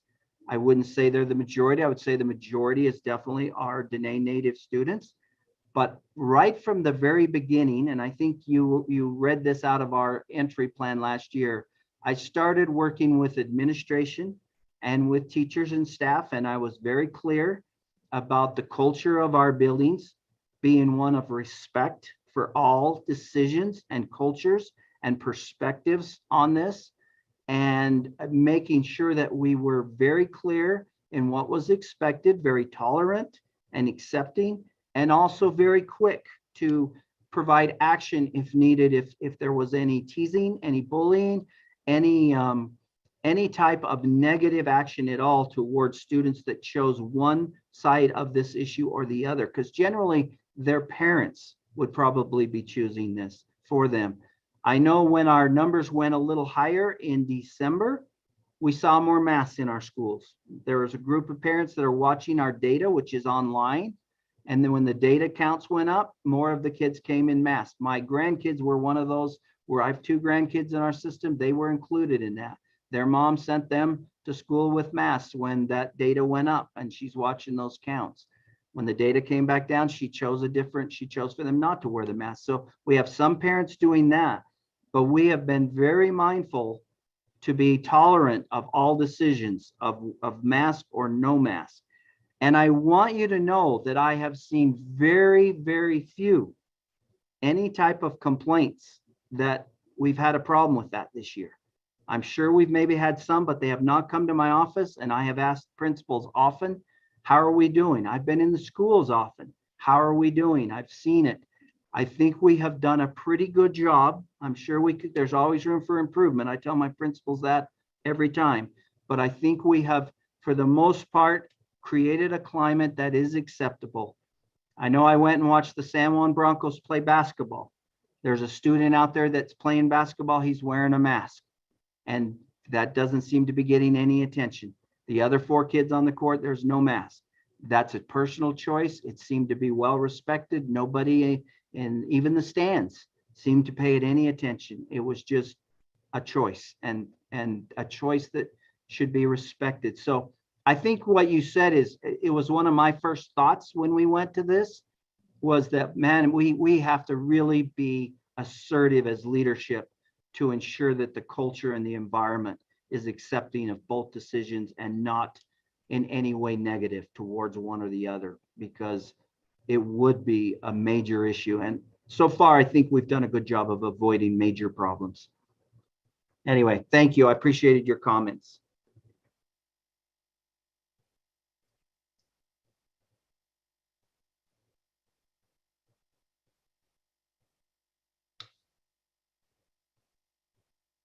Okay, committee members, any further questions or comments? And again, look at March 3rd and March 2nd as a possible time.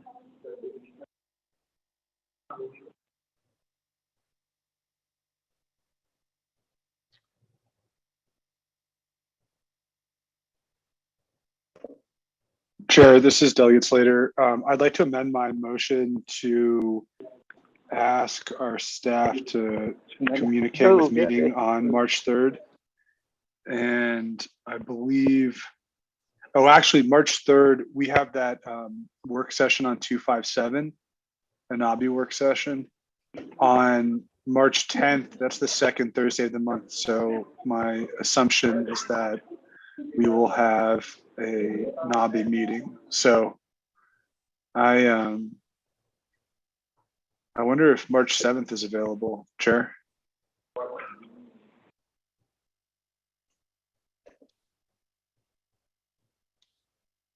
March 7th is Monday. Let's try that. Committee members, look at your calendars.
Chair, I don't know if you're speaking to us, but I don't think I can hear other committee members can.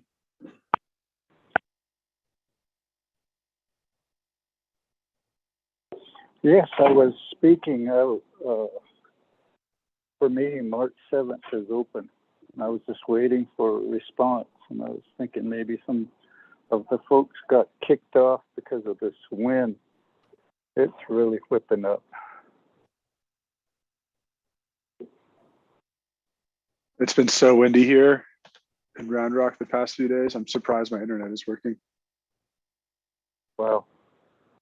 Well, I'll make that my motion. It sounds like we have nobody dissenting from March 7th, so I'll include that in the motion and request that our staff reach out to the superintendent and the school board members for a meeting that day.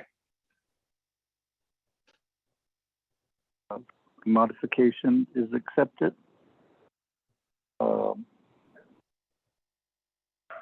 Honorable Pernell Halona, are you still seconding the motion? They'll get, repeat that again. I missed that. I'm sorry. Along with the what Honorable Slater put in his motion to accept the report, then the setting of March 7th to meet with 2 members of the San Juan County School Board in Blanding, and inclusive of the superintendent as other administrators. And our side would go up there with executive director of the Human Rights Commission and his staff, and then we would go with our staff. Honorable Halona. March 7th. Okay, so March 7th is fine, Chair, and I'll agree to that. Okay, thank you. We have consent. Let's proceed. Let's have roll call vote. Mr. Mose. Yes, sir. Honorable Paul Begay Jr. Green. Paul Begay Jr. votes green. Honorable Pernell Halona. All votes green. Honorable Pernell Halona votes green. Honorable Carl Russell Slater. Green. Honorable Carl Russell Slater votes green. Honorable Charlene So. I vote green.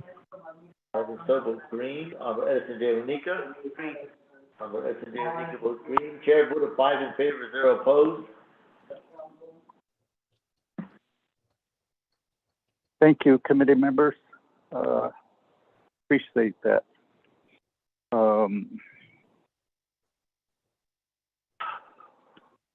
So let the record show a vote of 5 in favor, 0 opposed, the chair not voting. And now we go to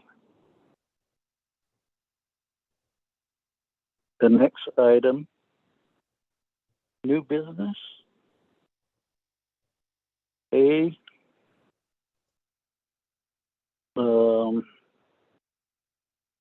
Miss Angelita Benali, please review the legislation with the committee. We have sponsor Eugenia Charles Minton. Are you on the call?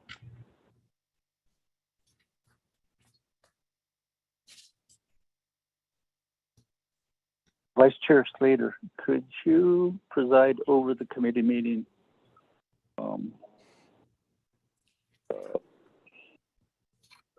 Assistant Secretary is doing a presentation along with Assistant BLM Director at a room in San Juan College. And I need to log off this call to listen. It's regarding the Chaco withdrawal.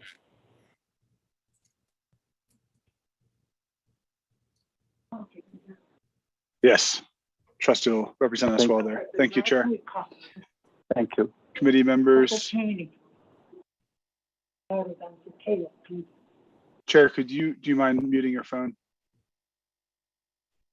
Thank you. Committee members, we're at 6A, legislation number 0025-22, an act relating to the health, education, and human services and Nabucco committees and the Navajo Nation Council, recognizing and honoring Navajo women warriors on the first day of spring every year. The sponsors, Delegate Eugenia Charles Newton. This legislation will move on to NABI and full council, so we don't need to read it into the record. Committee members, the chair will entertain a motion to consider the legislation. Mr. Vice Chair, Yes. this is Angelina Pinelli. I just wanted to make sure that you're going to be available to sign the committee reports. Yes, Okay. All I right. can either come in this evening or I can come in early tomorrow. My preference would be, or I should say this afternoon when the meeting's wrapped up. Today Okay. would be preferable. Okay. All right. Thank you. Okay. Let's see here. Okay, the chair recognizes a motion from Delegate Wanika. Is there a second?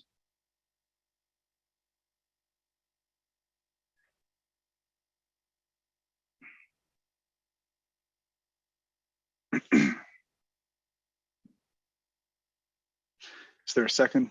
Chair, I will second. Chair recognizes a second from Delegate Charlene So. Committee members, questions or discussion on legislation 2522?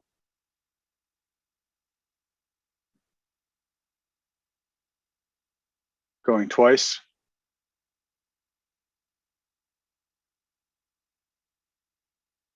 Mr. Mose, can you please proceed to a roll call vote on legislation 2522? Sir. Honorable Paul Begay Jr. Green. Honorable Paul Begay Jr. votes green. Honorable Pernell Halota. Paul votes green. Pernell Halota votes green. Honorable Charlene So. I vote green. Honorable Charlene So votes green. Honorable Edison Jawanika. Green. Honorable Edison Jawanika votes green. Vice Chair, a vote of 4 in favor, 0 opposed.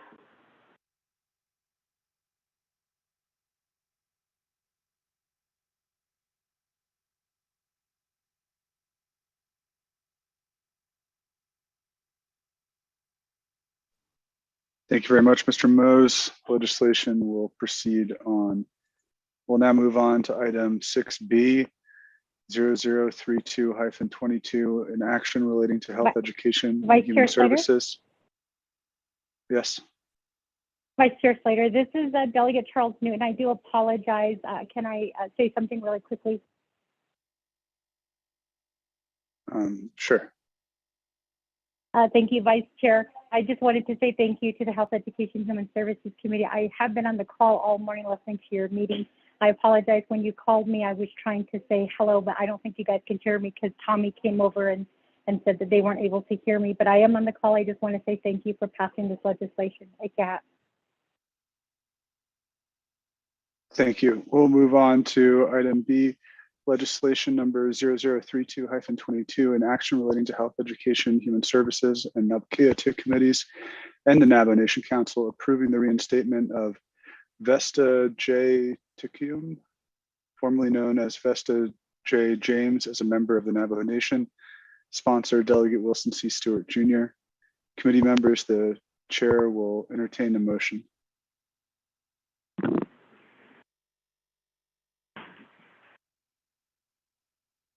Motion, Wanika.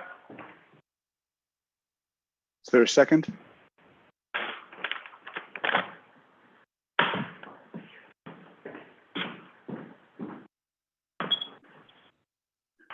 Committee members, do we have a second?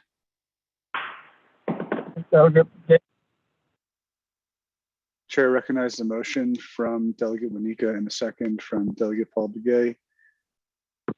Committee members, questions or comments related to legislation 3222?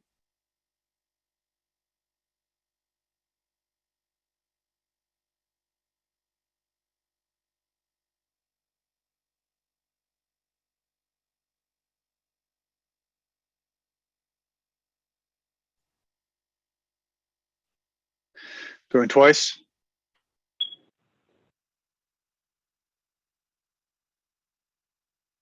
Going 3 times. Mr. Mose, can you please proceed to a roll call vote on legislation 3222? Yes, sir. Honorable Paul Begay Jr. Honorable Paul Begay, Honorable Paul Begay Jr. votes green. Honorable Pernell Halona. Lauren votes green. Pernell Halona votes green. Honorable Charlene So. I vote green. Charlene So votes green. Honorable Edison J. Wanika. Green. Honorable Edison J. Wanika votes green. Vice Chair, I vote of 4 in favor, 0 opposed.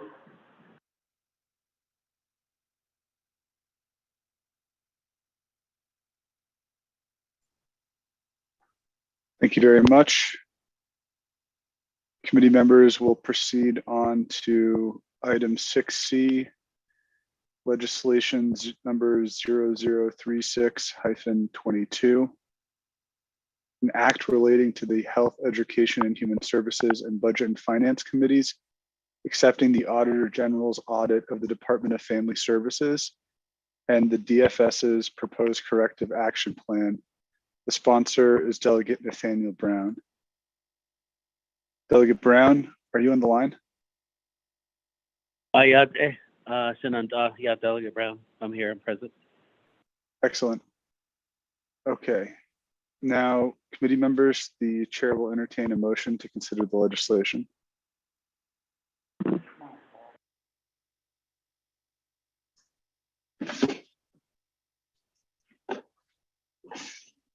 Motion, Nika. I second Delegate So. Committee members, the chair will ask for any questions or comments related to consideration of this legislation.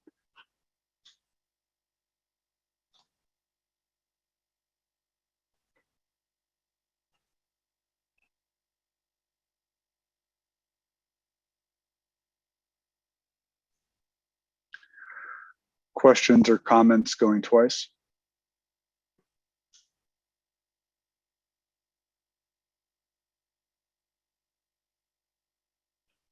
Going 3 times. Mr. Mose, can you please proceed to roll call vote on the legislation? Sir. Honorable Paul Begay Jr. Green. Honorable Paul Begay Jr. votes green. Honorable Pernell Halona. Lauren votes green. Pernell Halona votes green. Honorable Charlene So. I vote green. Charlene So votes green. Honorable Edison J. Wanika. Green. Honorable Edison J. Wanika votes green. Vice Chair, I vote of 4 in favor, 0 opposed.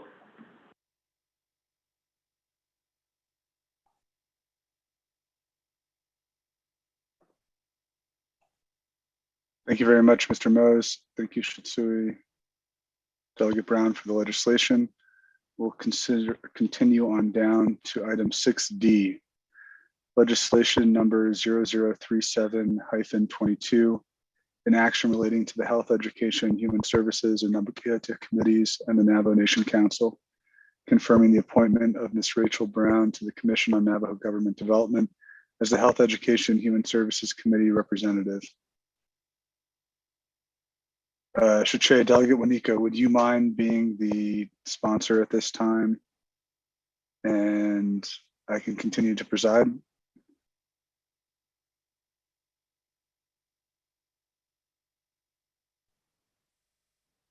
Okay, that's fine, Honorable Speaker. Avila. Okay, sounds good. Committee members, the chair is open to a motion to consider the legislation.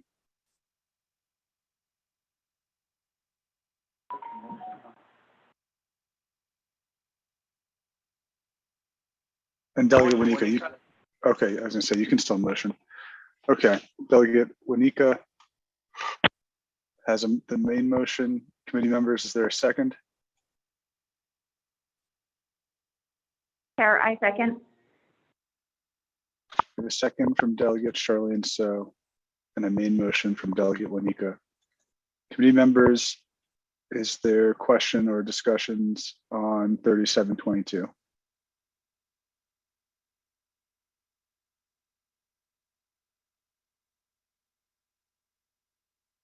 Going twice. Going 3 times. Mr. Mose, can you please do a roll call vote on legislation 3722? Yes, sir. Honorable Paul Begay Jr. Green. Honorable Paul Begay Jr. votes green. Honorable Pernell Halona.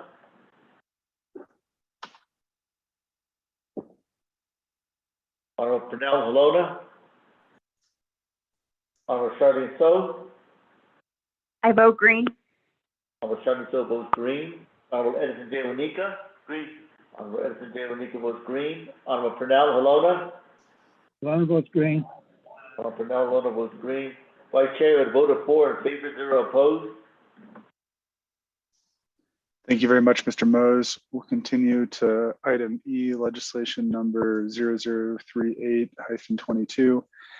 An action relating to health education and human services, budget and finance, and Navajo committees approving and accepting the Navajo Nation Division of Behavioral and Mental Health Services award from the Federal Emergency Management Agency in the amount of $944,900, approving a waiver of indirect costs. Sponsor Delegate Daniel So, co-sponsors Delegate Edison J. Wanika and Delegate Paul Begay. The chair is open to a motion to consider the legislation. Motion, Wanika. Is there a second? Delegate Begay. Chair recognizes a motion from Delegate Wanika and a second from Delegate Begay. Committee members, are there any questions?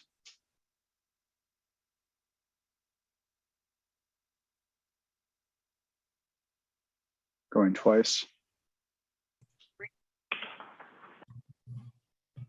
3 times. Mr. Mose, can you please proceed to a roll call vote on legislation 3822? Yes, sir. Honorable Paul Begay Jr. Green. Honorable Paul Begay Jr. votes green. Honorable Pernell Halona. Halona votes green. Pernell Halona votes green. Honorable Charlene So. Honorable Charlene So. I vote green. Honorable Charlene So votes green. Honorable Edison J. Wanika. Green. Honorable Edison J. Wanika votes green. Vice Chair vote of 4 in favor, 0 opposed. Thank you very much, committee members. That gets us to item 7, old business, none. And then item 8, close of meeting, announcements, adjournment, next meetings.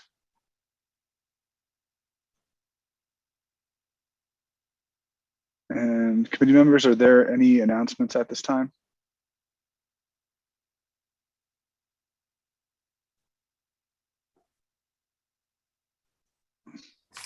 Mr. Chair, Yes, Ms. Malley. Mr. Chair, and members of the Health, Education, and Human Services Committee, just for your purposes of scheduling your calendar, I received a call, and that was what the call was that interrupted. And I'm sorry, I apologize. I thought I muted myself, but apparently I did not. But I received a call from Staff Development and Training, and they would like to arrange a work session with Health, Education, and Human Services on March 22nd.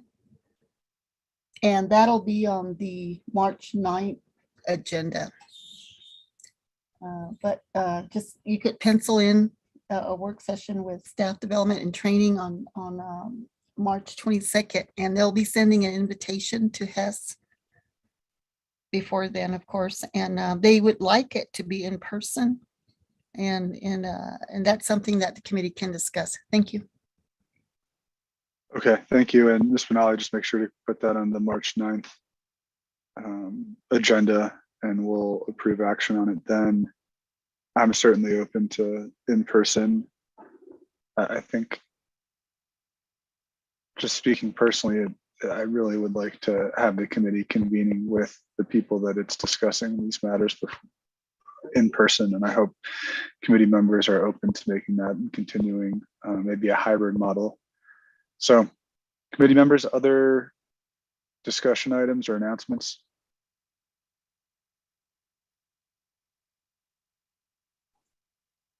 Hearing none, the chair is open to actually, can I ask a question, Ms. Benali? Are we making progress on setting up meetings for the DC trip?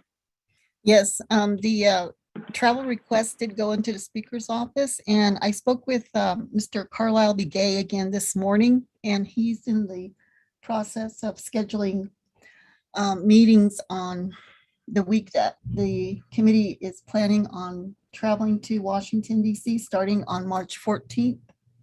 And he's going like starting on Monday. I think he's gonna, what he indicated is he'll be concentrating on the meetings with the US departments like the Interior, let me see, the US Department of Education, and probably IHS.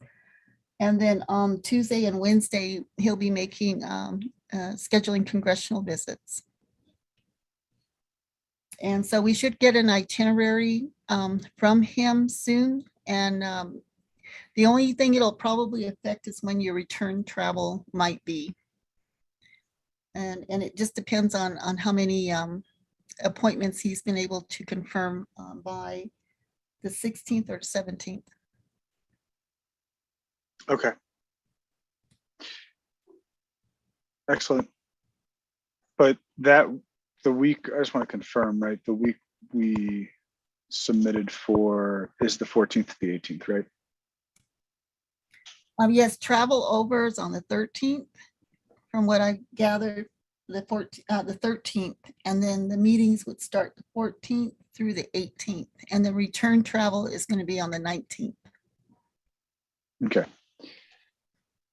Thank you very much. And however, what I also included was travel to the city where the airport, your flight out is going to be. Travel over to that city, whether it be Phoenix or Albuquerque, on Saturday the 12th and in the afternoon, so that in case, more than likely, you'll probably have a morning flight out on Sunday morning. And I sent the travel request to all of the HES members. Thank you for sending that. I saw that. Committee members, just be mindful of that as you're scheduling out in the month of March. I just wanted to reiterate the dates and make sure we're all on the same page.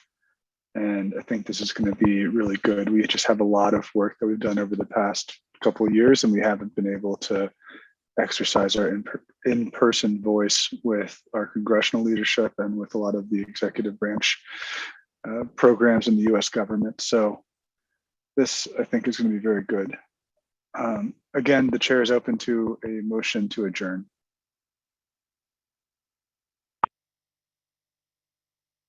Adjourn. Delegate Begay. Second, Monica. That's how you do it. Loud, full-throated. Thank you, Shachay. Shanilla, no mumbling. I know you're probably in another meeting right now. That's why. Just kidding. Okay, the chair recognized a motion from Delegate Begay and a second from Delegate Wanika. Mr. Mose, can you please proceed to a roll call vote on the motion to adjourn? Yes, sir. Honorable Paul Begay Jr. Green. Honorable Paul Begay Jr. was green. Honorable Pernell Halota. Honorable Pernell Halota. Honorable Charlene So. I vote green. Honorable Charlene So votes green. Honorable Edison J. Wanika. Green. Honorable Edison J. Wanika votes green. Honorable Pernell Halota. Vice Chair, I voted 3 in favor, 0 opposed, adjourned at 12:55 p.m. Oh, sheesh. I just realized I have a missed message from Delegate Wilson Stewart. I don't know if you're still on the line, Delegate Stewart.